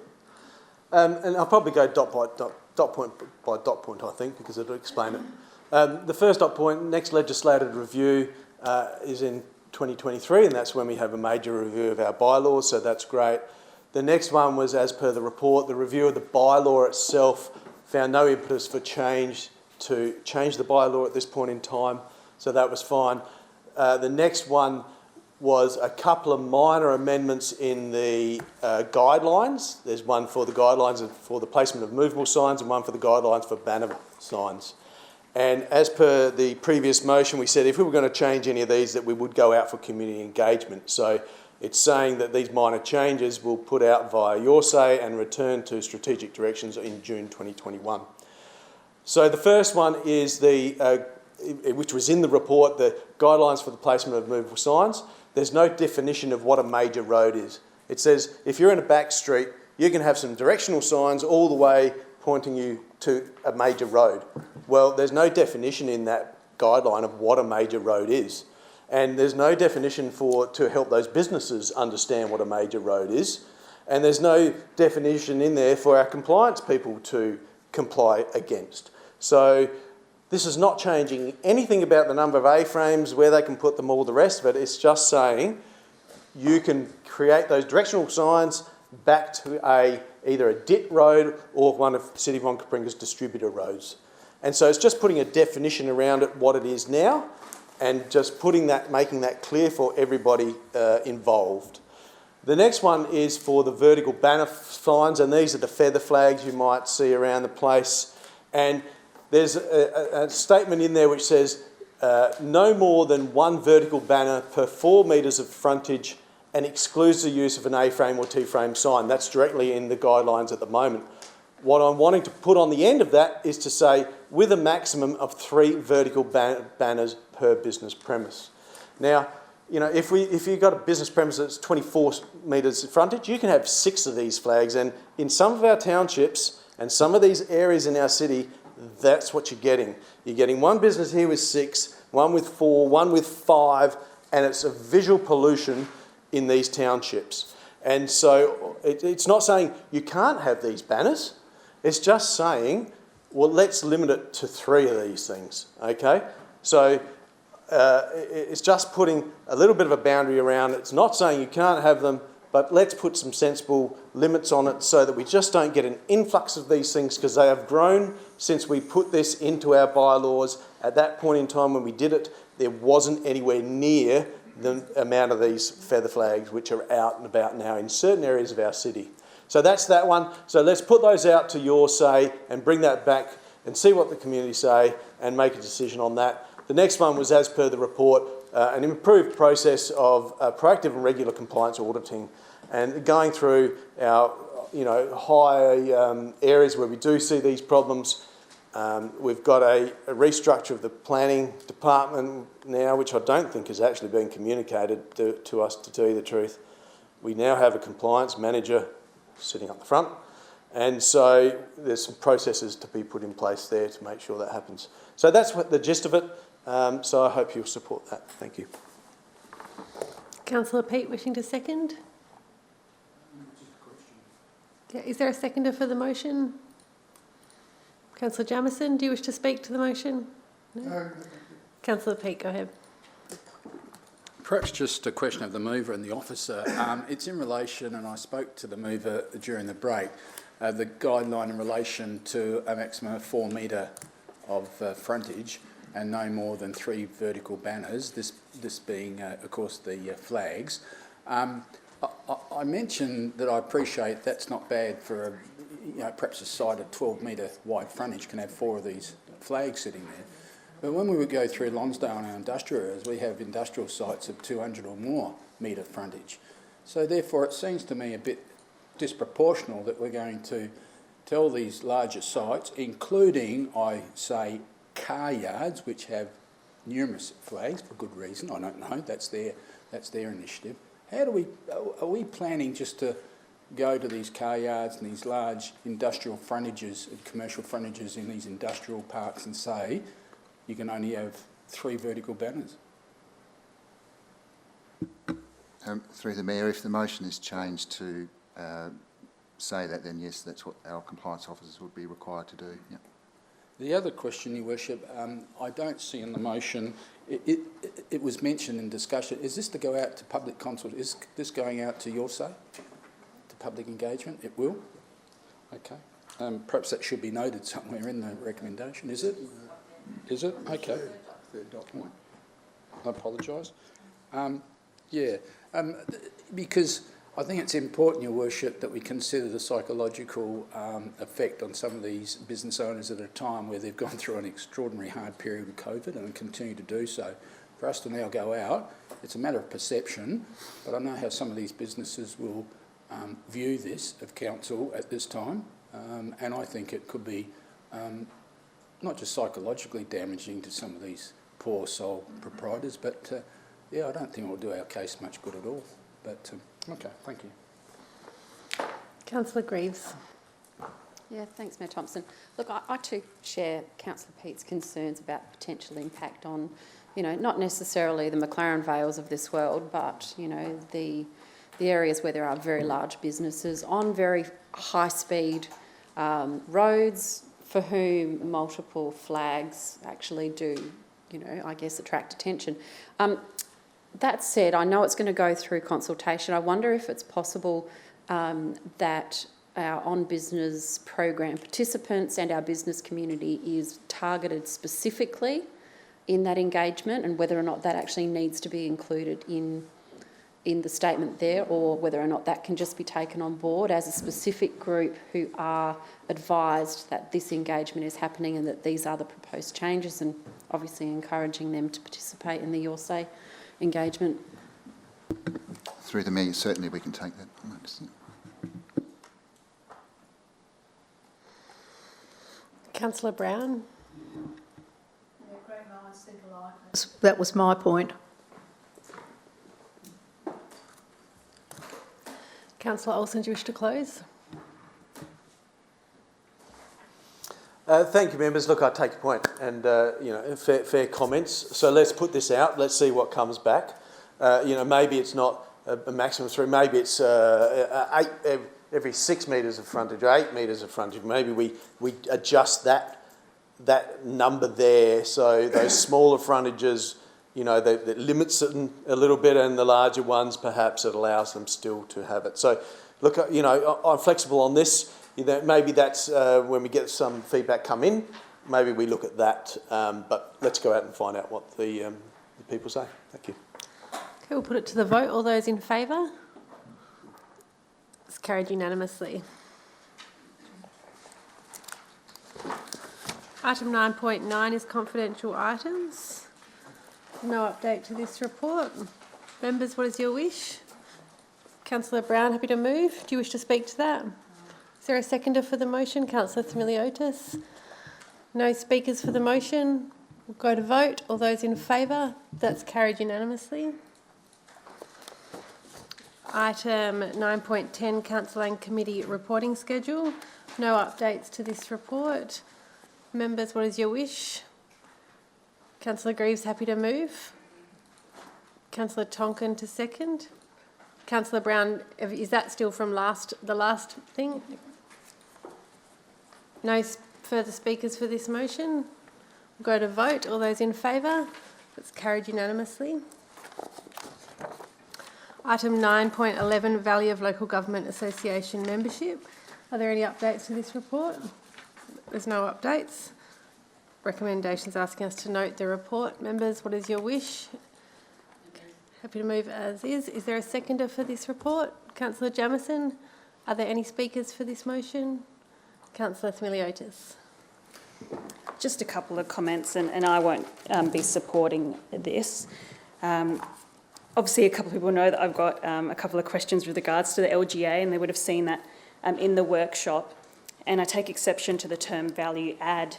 And if you look at this page is where my gripes really started. And to be honest with you, the value add of 4 million is actually about 2 million.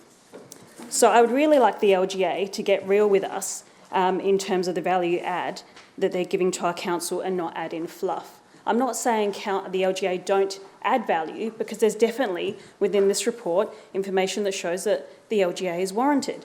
But I would really like them to get real with us. And then I'd like our chamber to get a little bit real here. And what I mean by that is, my other gripe is that we have a board at the LGA that's made up of mayors. And these are mayors who've gone through COVID just like us, and they understand the pressures of our council. and I know our council implemented so many things to assist our residents, our sporting clubs, our service clubs, our non-community owned facilities during COVID. Yet this board, made up of mayors, decided it was okay to increase membership fees on a COVID year. Now, I don't know why, as councillors, we're not getting a little bit annoyed about that. And then I look at, back in 2018, I raised this issue with council. Now, in 2018, the LGA website said that you would have a return of councils have a return of investment of about $3 million. That's fair. Now, you go on the LGA websites today, and it's $2 million. So that is slowly decreasing. So what I'm suggesting to councillors is, as the value of what the LGA can potentially give slowly decreases, and our membership, which we pay for using ratepayers' money to pay for this membership, I'm saying that as a chamber, maybe we should take a pause here and think about what we should be requesting of the LGA. Should we be pushing them and squeezing them for a little bit more? Let's get a little bit more value. What could be, here's an example of some value. It would be no surprise to the LGA that nearly every week there is a council that is in the media with some sort of bullying accusation of council or behaviour issues with councillors. So the LGA, out of the goodness of their heart, could potentially implement some sort of training or some sort of embed something into that membership without increasing the fees, even though they're going to increase the fees anyway, into that membership to show that we're getting more value for money. Again, councillors, I get you to take a look at this, of our value and our actual value, and like a refund is not value add. A refund is definitely not value add. And again, I would question if that's the full amount we were entitled to. So councillors, when we start looking at membership again, let's look at the increase, because there is an increase, what we get for our membership, what is actually value add, and if we should go back to our LGA and advocate to get a little bit more for our membership, because every year the membership's going to go up. Now, when will we start questioning it? Is it 110,000? Is it 120,000? 130,000? 140,000? When do we start actually questioning this membership and getting a bit more value out of it? I put that to you. Thank you. Councillor Greaves, do you wish to close? Oh, hang on, we've got it. We're lighting up now. Councillor Eaton. It's probably just a matter that could be addressed at, I think the AGM's coming up shortly, or the next LGA meeting. It's perhaps something that we could just raise. When we talk about increasing courses and things like that, the reality is the LGA will charge you for those. I can remember the emergency management thing that they ran back in 2017 on the iResponder system. The people that actually delivered the program were my former staff from SAPOL, and we don't charge.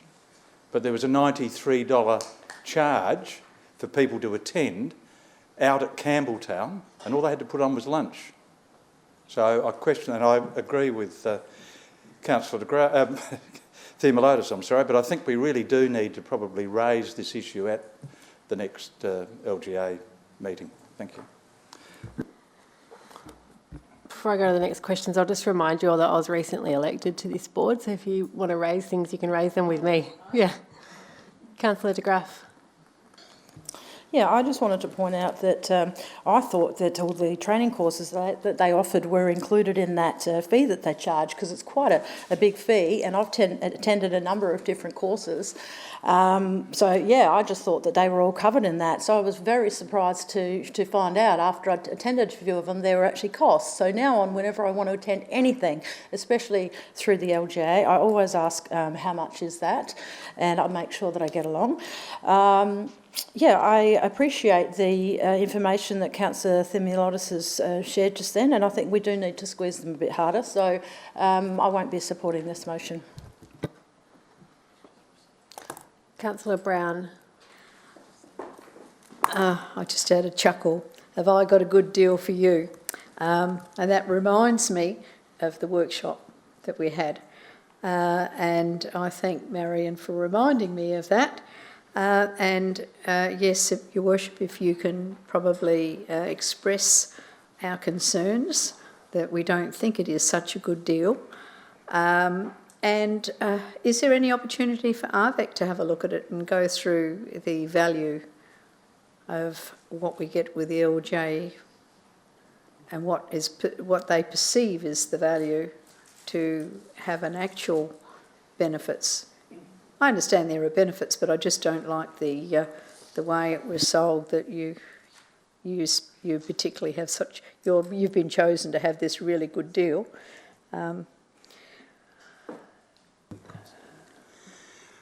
Through the chair, I think it's fair to say that attachment 2 is the LGA's publication, and they can make claims as they wish with regards to the figures. But as other speakers have said, whilst we could say that, for example, the refund is exactly that, it's a refund, it's not something that they did for us. At the same time, I would point out that I think our payment is in the vicinity of $110,000, and there's still more than $2 million of value that we receive from them through the services that they provide, and in particular, some of the services associated with workers' compensation schemes, etc., the mutual liability scheme. That's not questionable. Those numbers are there. They provide those numbers to us every year, and we see direct benefit from that. And if we didn't have LGA, we'd have to go out and get a private provider to provide those sorts of services for us. So there is sort of strength in numbers, but I also do take on the point that fees did go up when we were all battling to try to keep other people's fees down. I think that's a very valid point actually to raise, but I don't know that ARVET could actually tell us anything that we haven't got before us. Well, yeah, perhaps if the Mayor could, because at the end of the day we've bent over backwards to try and look after our community, our sporting groups, our business, and also increase costs with the COVID of trying to keep the spread down in that respect. So it wasn't a good time to be doing an increase. Councillor Peet. Thank you, Worship. My question perhaps is of the CEO in reference to bench testing on benchmarking on the value we're getting through the LGA in relation to that same service being provided by an external organisation. How do we go about that, sir?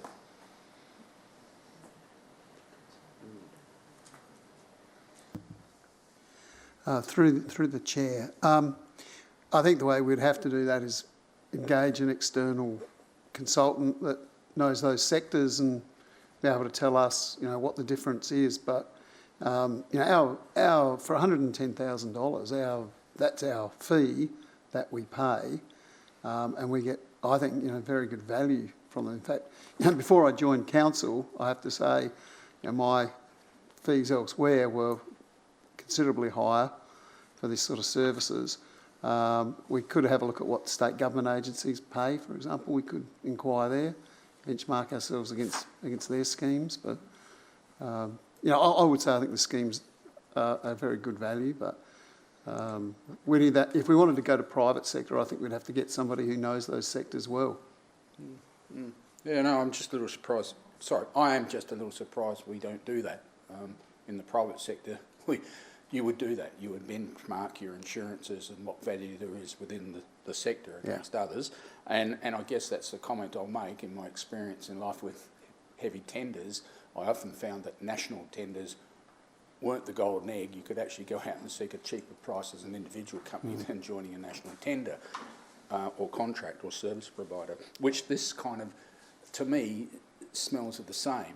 We've sort of, please don't get me wrong, it almost appears, Your Worship, as if we've got our head in the trap and we're not sort of, I guess, really testing the market. That's what or going to the market and testing the market. So I do have a little concern there.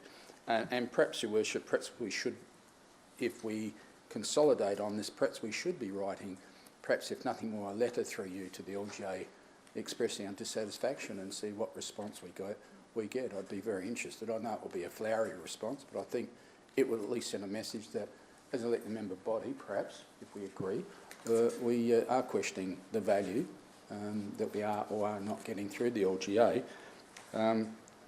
But my concern also is, and I asked the members here, if we vote against this, we're actually voting that, it says here the recommendation that the council receive and note the agenda report. If we vote against it, we're saying we didn't receive the report and we haven't noted it. So I'm just wondering how voting against it is practical. Thank you. No, it's not a shot. I just wonder how we do it. Councillor Greaves, do you wish to close debate? We'll go to vote. All those in favour? All those against? So I have the deciding vote and I will vote in favour so that we can acknowledge that we've seen this report. So that's carried.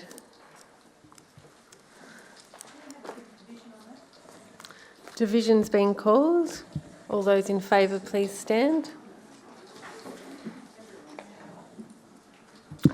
Members in favour of noting the report are Councillors Olsen, Jamieson, Tonkin, Brown, O'Brien, Greaves and myself. Those against, Councillors Peat, McMahon, Olsen, De Graaf, Similiotis and Eaton.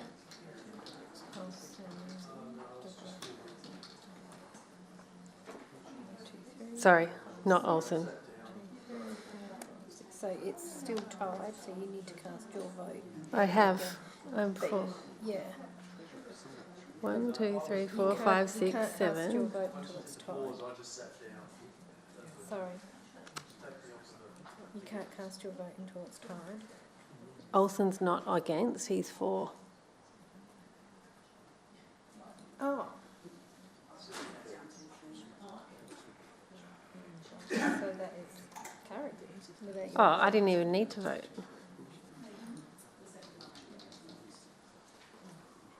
Okay.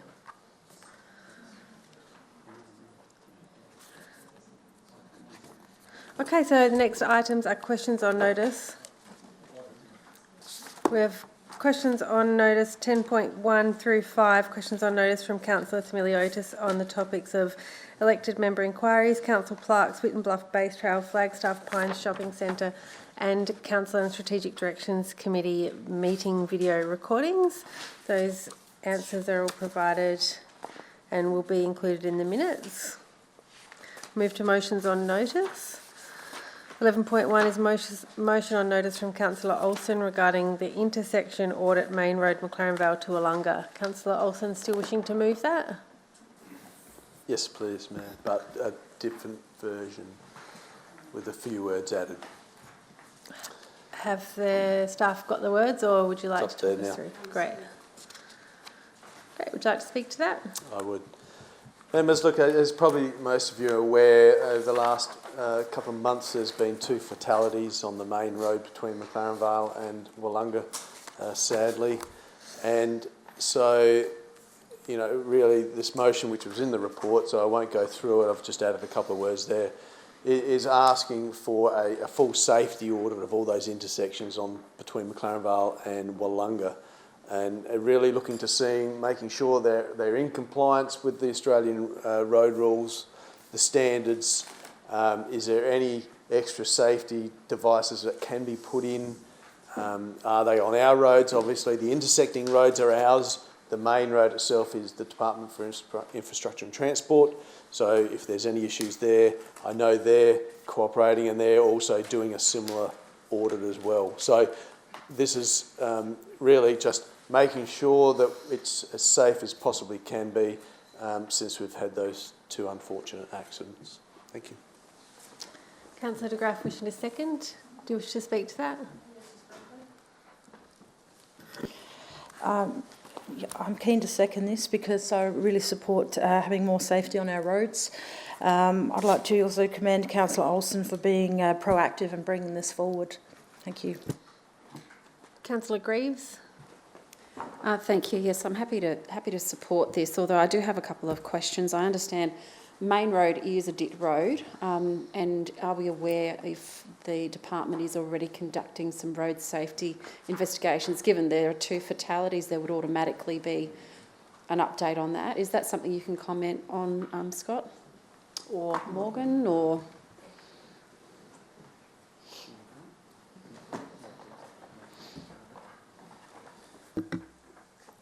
Through you, Mayor Thompson, the department are undertaking quite an extensive review of these locations, as they always do when there's unfortunately fatalities at these locations. So we've been in very regular correspondence with them. Yep. We can't always share some of the content that we do get provided, given the sensitivities, but rest assured to the elected body that they are undertaking a very extensive audit of their locations.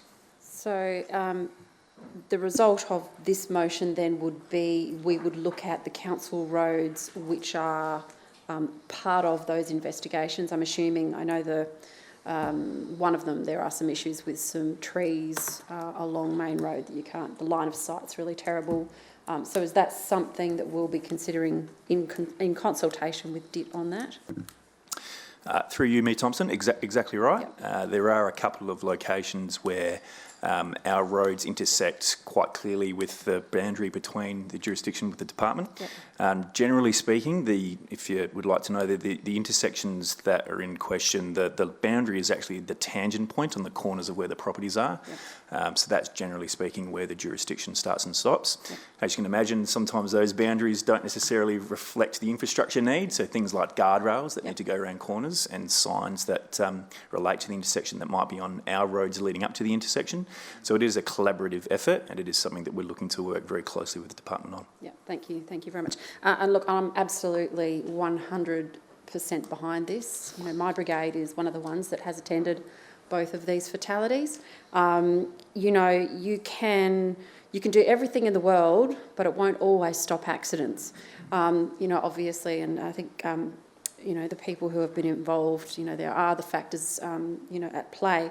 But everything that we do, you know, whether that be better signage, and I think there's opportunity for that, rumble strips leading up to these intersections, these are all really good things that we should be contemplating as a council, and it is important because one life lost on our road is too much, you know.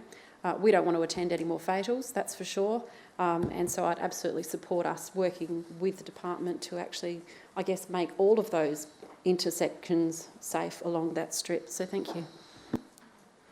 Councillor Peet.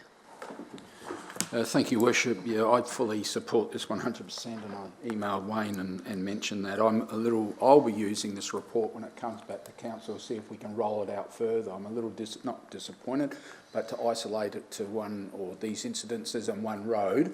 I was going down California Road the other day and up to the intersection of South Road, a huge portion.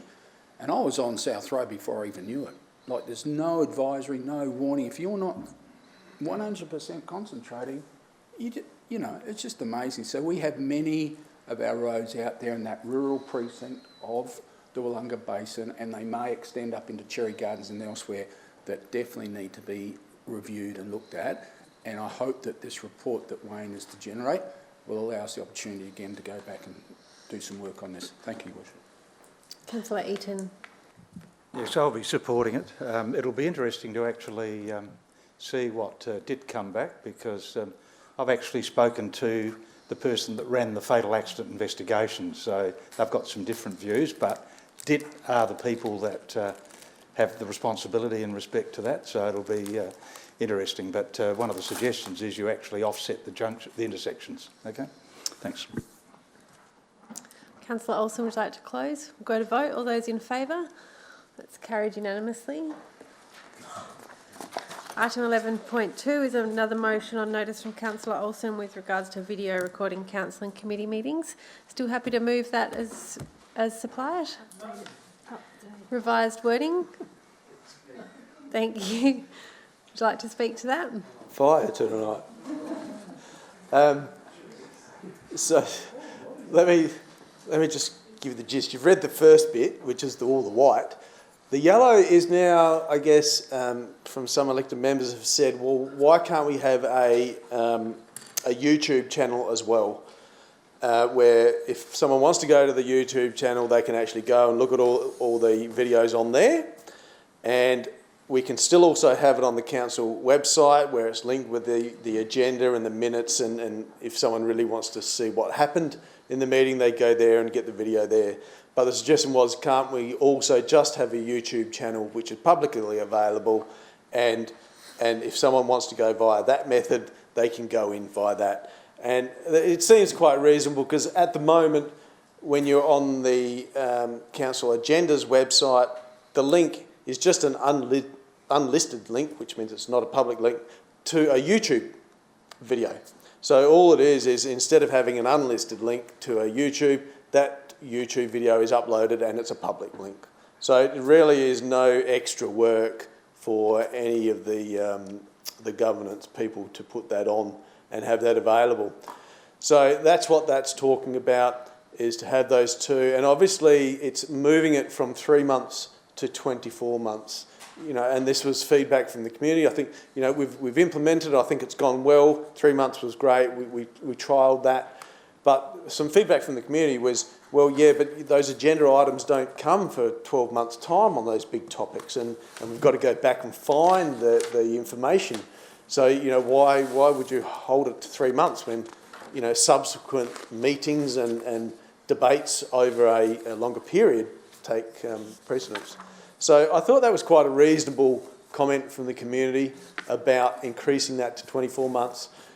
There was debate on whether have it forever, but I believe that it should be a period of time where people who come and do deputations, presentations, staff know that they're not going to be on there forever, whilst it's still available, but publicly available, instantly available for more than 2 years. So that's the gist of what this is. What else is there? Obviously, after 24 months, those links get removed, but those videos remain part of our record keeping. And if someone wants it at the moment, they've got to fill out a freedom of information request, a fair bit of rigmarole. And at the moment, we're charging them for it. So that's also trying to find a simplified method of someone coming and requesting those which have been removed from the websites, so that they can actually get access to them if they want to go back 3 years or something. So that's the gist of that motion. Thank you. Just before we proceed, we've got a governance update just as to how we need to manage this item. Through you, Mayor Thompson, just the effect of this motion would be that it actually makes a change to the Code of Practice. So to change the Code of Practice, we need 2/3 of the members eligible to vote on that to vote in favour of any change. So there's 12 members here tonight, so we need 8 members to vote in favour of this one for it to get up. It's not just a majority vote.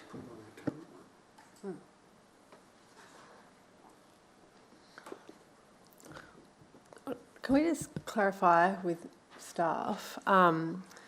I saw a response that you got from Jim today where he refers to our existing YouTube channel and that we can just load it to that. Is that what you're suggesting?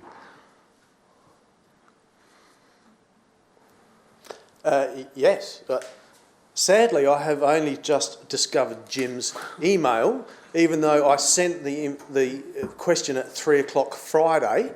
I got the response 3 o'clock today. I mean, that's another issue which I'm going to raise later on with the CEO. That's just not good enough. But you're right that we are uploading them now to YouTube. They're all on YouTube, and that's where you get taken from the council's website. As soon as you click on the link, it's going straight to YouTube. So there's no problems. It's all going in there. When you upload a video, you can make it unlisted so no one can search for it and find it, or you can make it public. And so it's just a matter of making that link public and that YouTube channel public, and that's all accessible. So there's no real extra work in doing this at all, is my understanding.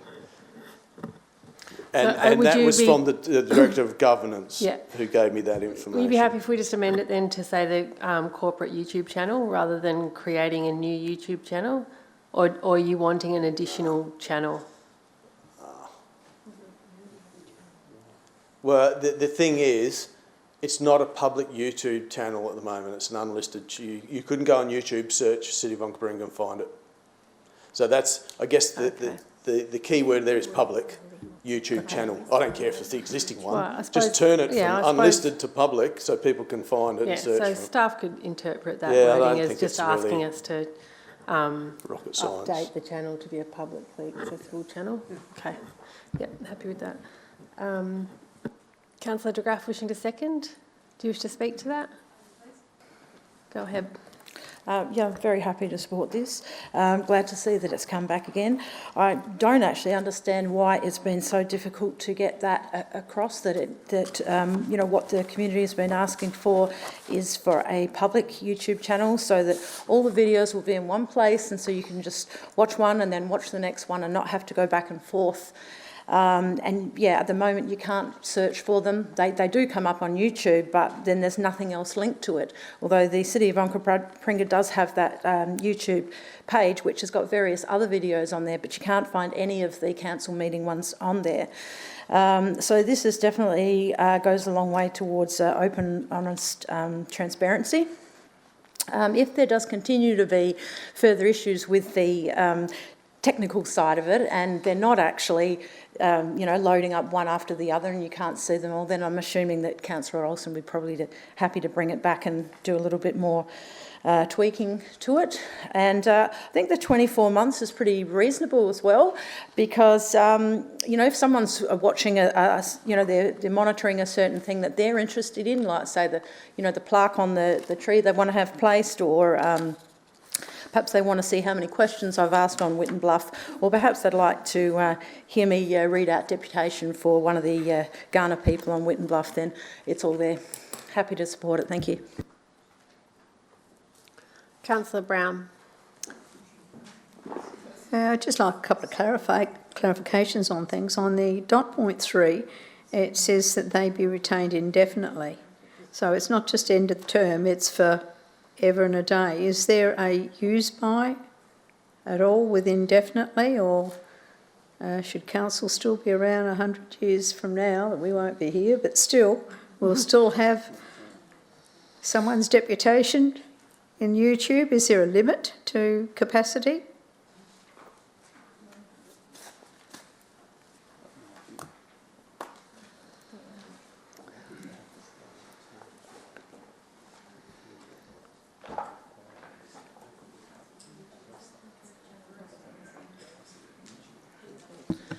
Through the chair, I can't really speak about the capacity of YouTube. That's something I'd have to take on notice and get some more information on. As a record of council, we would store the council as a minimum, the record as a minimum, in accordance with the State Records Act. Fine, okay, so that's yet to be determined. And where we have people that give deputations, will they have awareness that they're going to be forever and a day on YouTube, so that they'll know if they're going to do a deputation, they're there? I can take that. You missed the first few minutes of this meeting, but you might recall from the beginning of every other meeting, every other council and SDC meeting, we remind people that this meeting is being recorded, and we remind members of the gallery and those doing deputations also. Which is... We currently say for 3 months, so we'll have to amend that to say indefinitely, or whatever is agreed to tonight. So if the people aren't aware of it, they need to be aware of it, because when they've applied for a deputation, they need to be aware. Yeah, so the form and the information on the website can be updated also. Okay. And what is the financial cost for video recording access requests currently? Because this suggestion says that we do it for nothing. And I'm wondering if there are administration costs. Through the chair, my understanding is it's an email link, so there is a very minimal cost. It's not like a general free of information. Okay. Thank you. Councillor Eaton. Yeah, my comment is in respect to cultural sensitivity. If we have a Kaurna person give a presentation and they die, and the vision, just be mindful of that. That's very offensive to their culture. So that's something that we're going to have to watch if we allow these things to continue on forever. Thank you. Councillor Greaves. Thanks, Mayor Thompson. Just a quick question to the staff. So the last 2 dot points talk about us having a simplified application process and no financial charge. So my question is, if, say, in 5 or 10 years' time, somebody fronts up and said, I want to have access to all of the meetings where this issue was discussed, that could potentially, or could that potentially run to a significant amount of staff administration time? Through the chair, yes, potentially it could amount to a fair amount of time. At the moment, we have got the bookmarking available, so that does cut down the amount of searching that we would have to do quite considerably. All right. I'd like to actually move an amendment, if I can, that the last 2 dot points, I'm happy with that, so a more simplified process would be great. But that the last dot point be changed, that should a request, just as our freedom of information does, should a request result in the need for significant administrative time, that an appropriate fee be charged.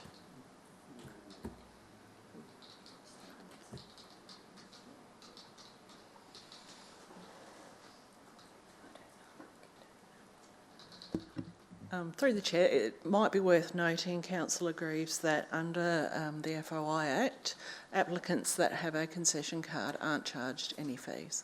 Yep. So, but under FOI, if they don't have a concession card, there is a charge associated with it. So essentially, it would be the same process. I'm happy to speak to that if you accept that as an amendment.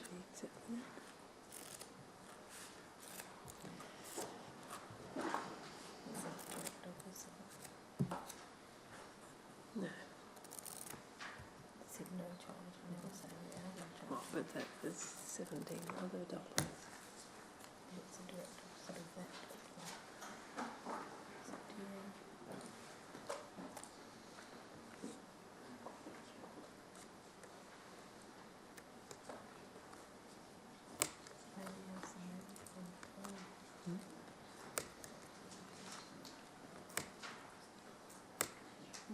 It's only one small element that's a direct opposite. Yep, go ahead. Thank you. Members, I absolutely support Councillor Olsen's motion that, access to our meetings and the video recorded should be more accessible and should be available for a longer period of time. And really, once it's on the internet, it's probably going to be available forever. I guess what concerned me about simply saying there will never be a fee attached to a request for a search is that, there are people who have had issues with council decisions over several years, over several terms of council, in fact, and then in the future, asking an administrative person to then actually try and find every single mention, and it may well be that, maybe every time this particular, say it's Whitten Bluff, every time Whitten Bluff is mentioned or discussed at council, having access to all of those videos. It could, I'm not saying it will, but it could actually result in a significant amount of time for an officer to actually undertake that process. So just as a safeguard, I think that we should ensure that there is an out, that if it is going to result in a significant cost to council, that is passed on in some way to the person. It would also stop, I guess, some people making a bit of mischief, and actually abusing this service available. But as I said, look, the reality is once it goes on the net, it's going to be available forever. People need to do their own research then. And if there's a search capacity under YouTube, then go for it. But I think this just safeguards this approach to future-proof the policy. Thank you. Just before we go to further speakers, can I just clarify, Councillor Olsen, the last section that's highlighted, that dot point, can you just clarify the intent of that? Are you suggesting that those that have been removed already because the early videos will be re-added just from now on? So, no, certainly not ones that have been removed to put one, but ones which are still on there, like last week's meeting, or this meeting, should go onto the new channel. So the ones which are still on our public website, on the council's website, should also be onto the YouTube channel. It's not reinstating ones which have fallen off. It's just saying the ones which were that we've done in the past that are on the council website should also just be transparently moved across to these ones. My concern is that we've only advised the deputations and people in the gallery until... That's where I say, where does I say it starts?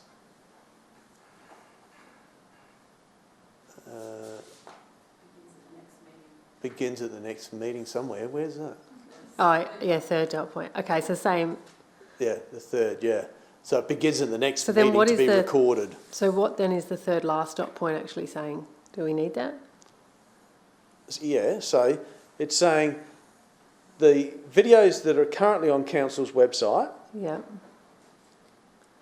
should also go onto the YouTube channel and be only there for 3 months. Okay, yeah. Right, not 2 years, sorry. Yeah. Only be there for 3 months, just like the other ones. So after 3 months come off and they come off the council website, they come off for that one too. So it should be duplicated to what's there now, so it's the same. Thank you. Yeah. Is there a seconder for the amendment? Councillor Tonkin, do you wish to speak as the seconder? Councillor McMahon. Thank you, Your Worship. I just had a quick question, two parts of my question. One is, do we currently record confidential items? And two, if we don't record confidential items, why do we not record those items? Through you, Mayor Thompson, the original motion that went through about recording meetings noted in it that we won't record confidential items. So what we do is we actually turn off the recordings and a card goes up that says that council's considering a confidential item. So that was a decision of council when we commenced recording. So there'd be nothing stopping us in changing that. So we record them. Obviously, we don't publish them until the point that we come out of confidence, because it might be something quite minor that we're only in confidence for a week. And at that point, the community members who were, taken out of the room can go back in and have a look at the discussions that we made to form those decisions. There's nothing stopping us from changing. No, there's nothing stopping you the council changing that decision. It would just be more of an administrative process that we'd probably have. Instead of one full recording, we'd break it down so that we edit out the confidential file recording. Thank you. Councillor de Graaf for a question. Yes, just a quick question, just to clarify. So the videos aren't going to be up forever. They're only up for 2 years. This is how I understand it. They're up for 2 years. They're only up for 2 years on YouTube, but they're retained indefinitely. So after 2 years, it becomes a hidden URL on YouTube. But if someone wants to see it, then they're given that through the FOI things. I'm not sure if everyone was completely clear on that, but I just wanted to double check that. That is how it's working, isn't it? Have I got it right? Through the chair, not via an FOI though. Yeah. What Councillor Olsen is proposing is a separate application process. Yes, separate application process, and then the 3 monthly videos are going onto the channel. I mean, for the trouble of charging the fee and everything like that, I can't say that I support this new impost onto the motion. It probably just make it actually harder for people and harder for administration. I just think there's a simple process. If someone wants a video, they can get the video. Like you said, it's free for people on concession, or the price is around about $40 or something like that for the full price anyway. So that's hardly going to cover many staff's hours anyway.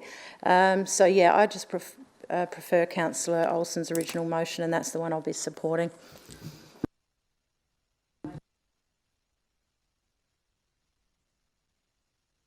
Councillor Brown. Thank you. Just two questions that have arisen from the conversations. The firstly is Member of Parliament. Do we they're subject under policy that they don't have to pay, or is it just councils? Is that across local government in general, or?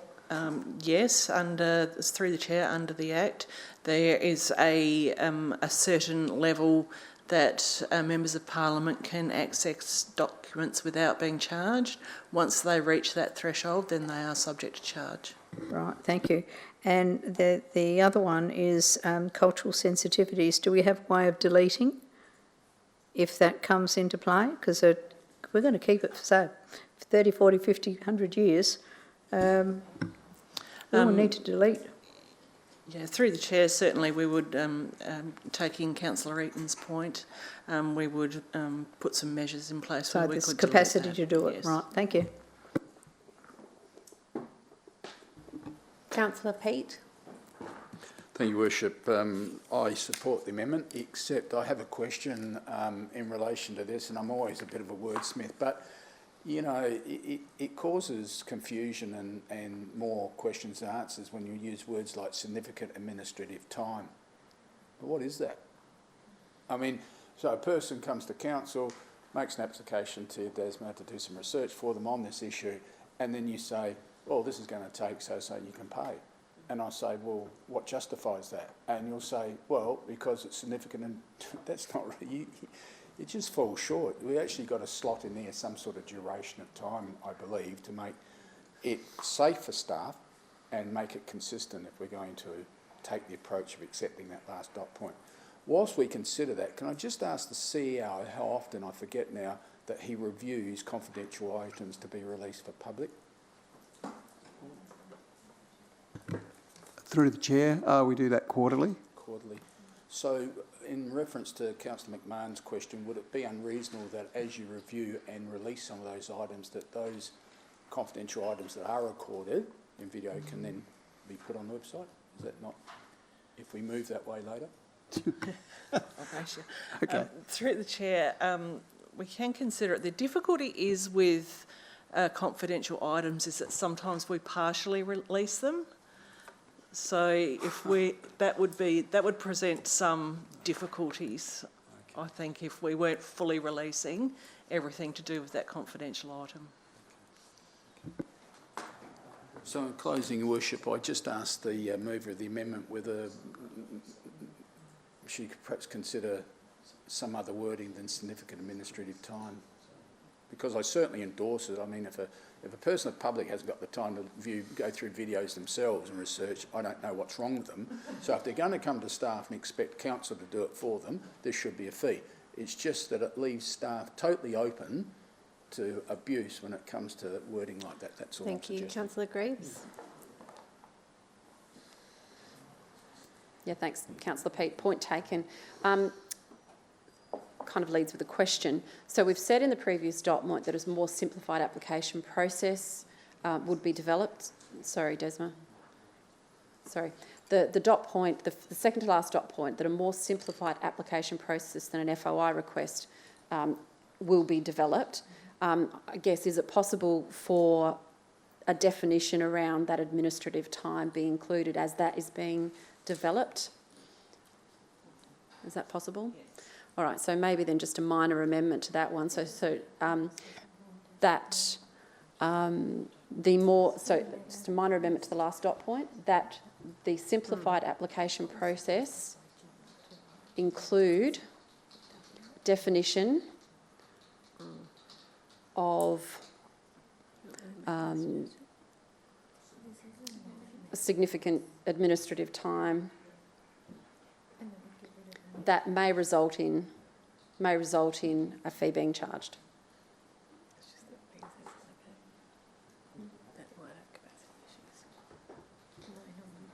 Is that clearer? Thank you.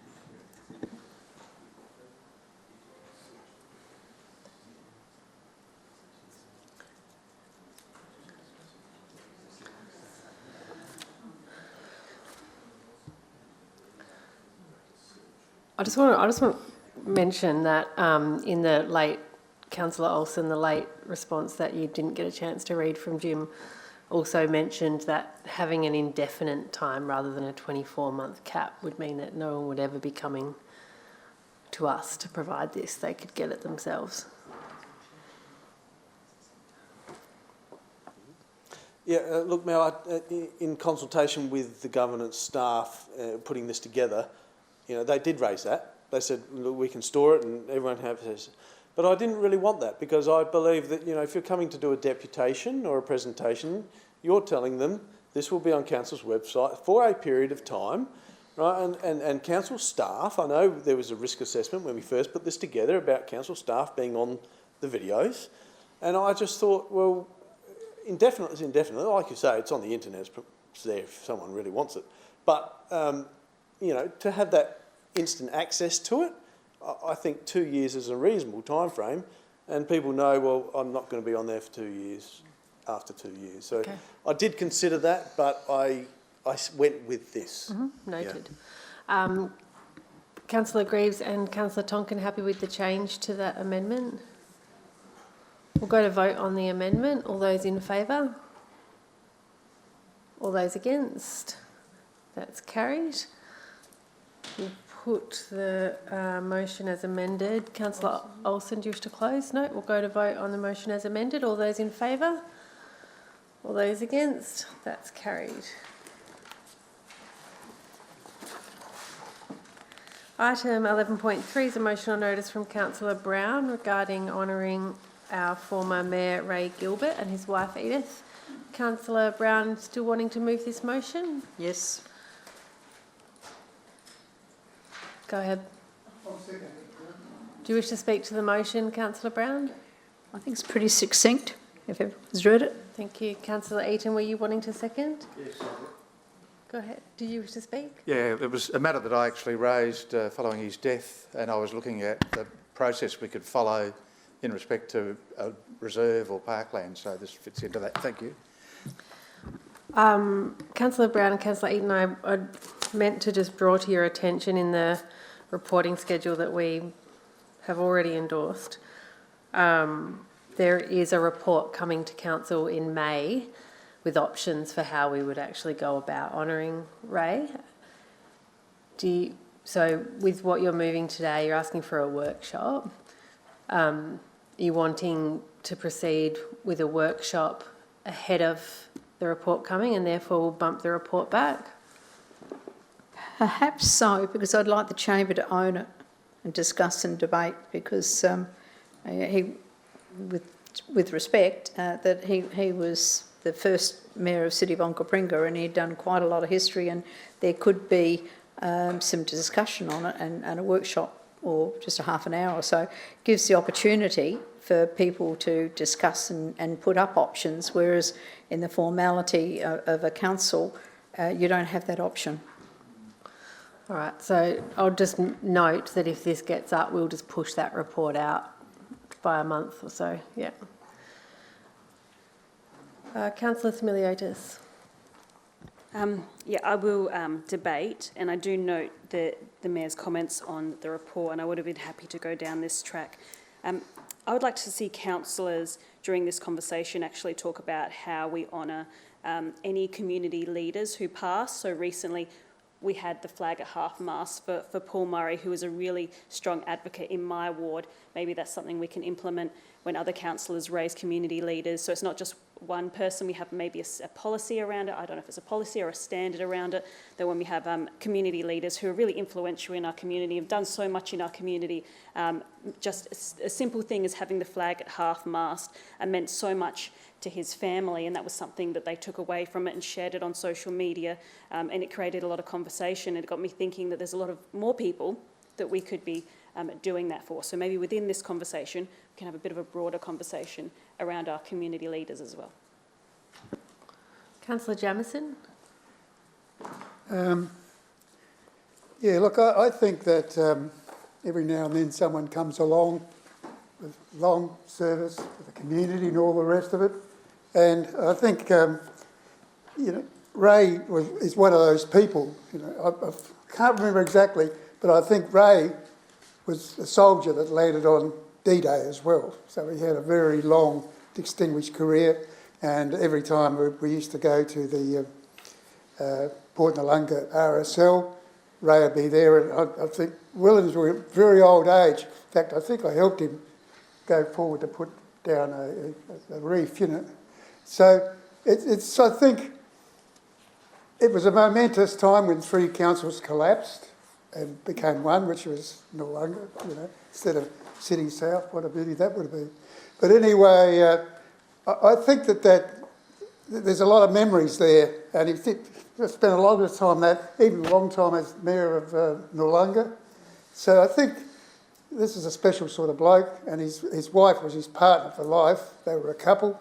They worked hard in the community. You know, Edith did a lot of work, social work. So I think I think that we probably won't see that his like for a long time, because circumstances are different. So I think we should try pretty hard for this bloke and his wife.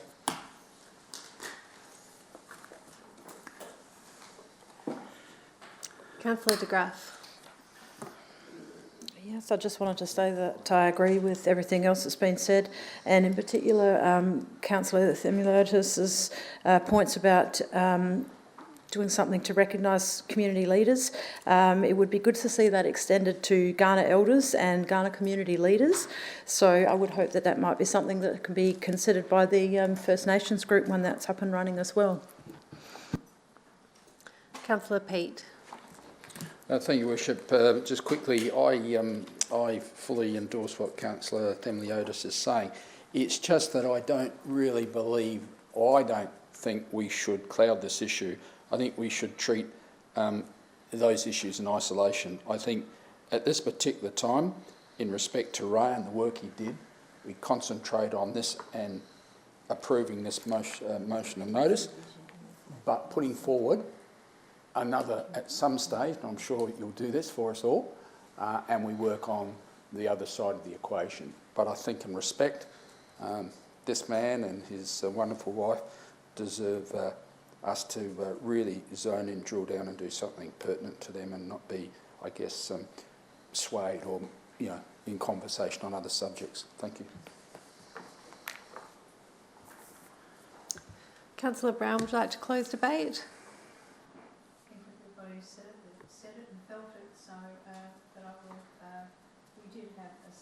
Councillor Brown, I'll just get you to turn your mic on. It's all in there and everyone said it and everyone feels it, obviously. I just want to add that we had a civic issues working party and we had policies then, so perhaps we might need to revisit some of that. We'll go to vote. All those in favour? That's carried unanimously. Item 12.1 is the petition on Outlook Drive, Aberfoyle Park. Is there any? There's no updates? No. Members, what is your wish? Councillor Themuliotis moving and seconded Councillor Eaton. No speakers are on this. We'll go to vote. All those in favour? That's carried unanimously. Poor Richard, he's sat here all night. Oh. Okay, we'll go to our is there any urgent business? No. So we'll move to confidential items. Item 14.1 is the Audit Risk Value and Efficiency Committee confidential minutes. Would someone like to move us into confidence? Councillor O'Brien and Councillor Eaton, all those in favour?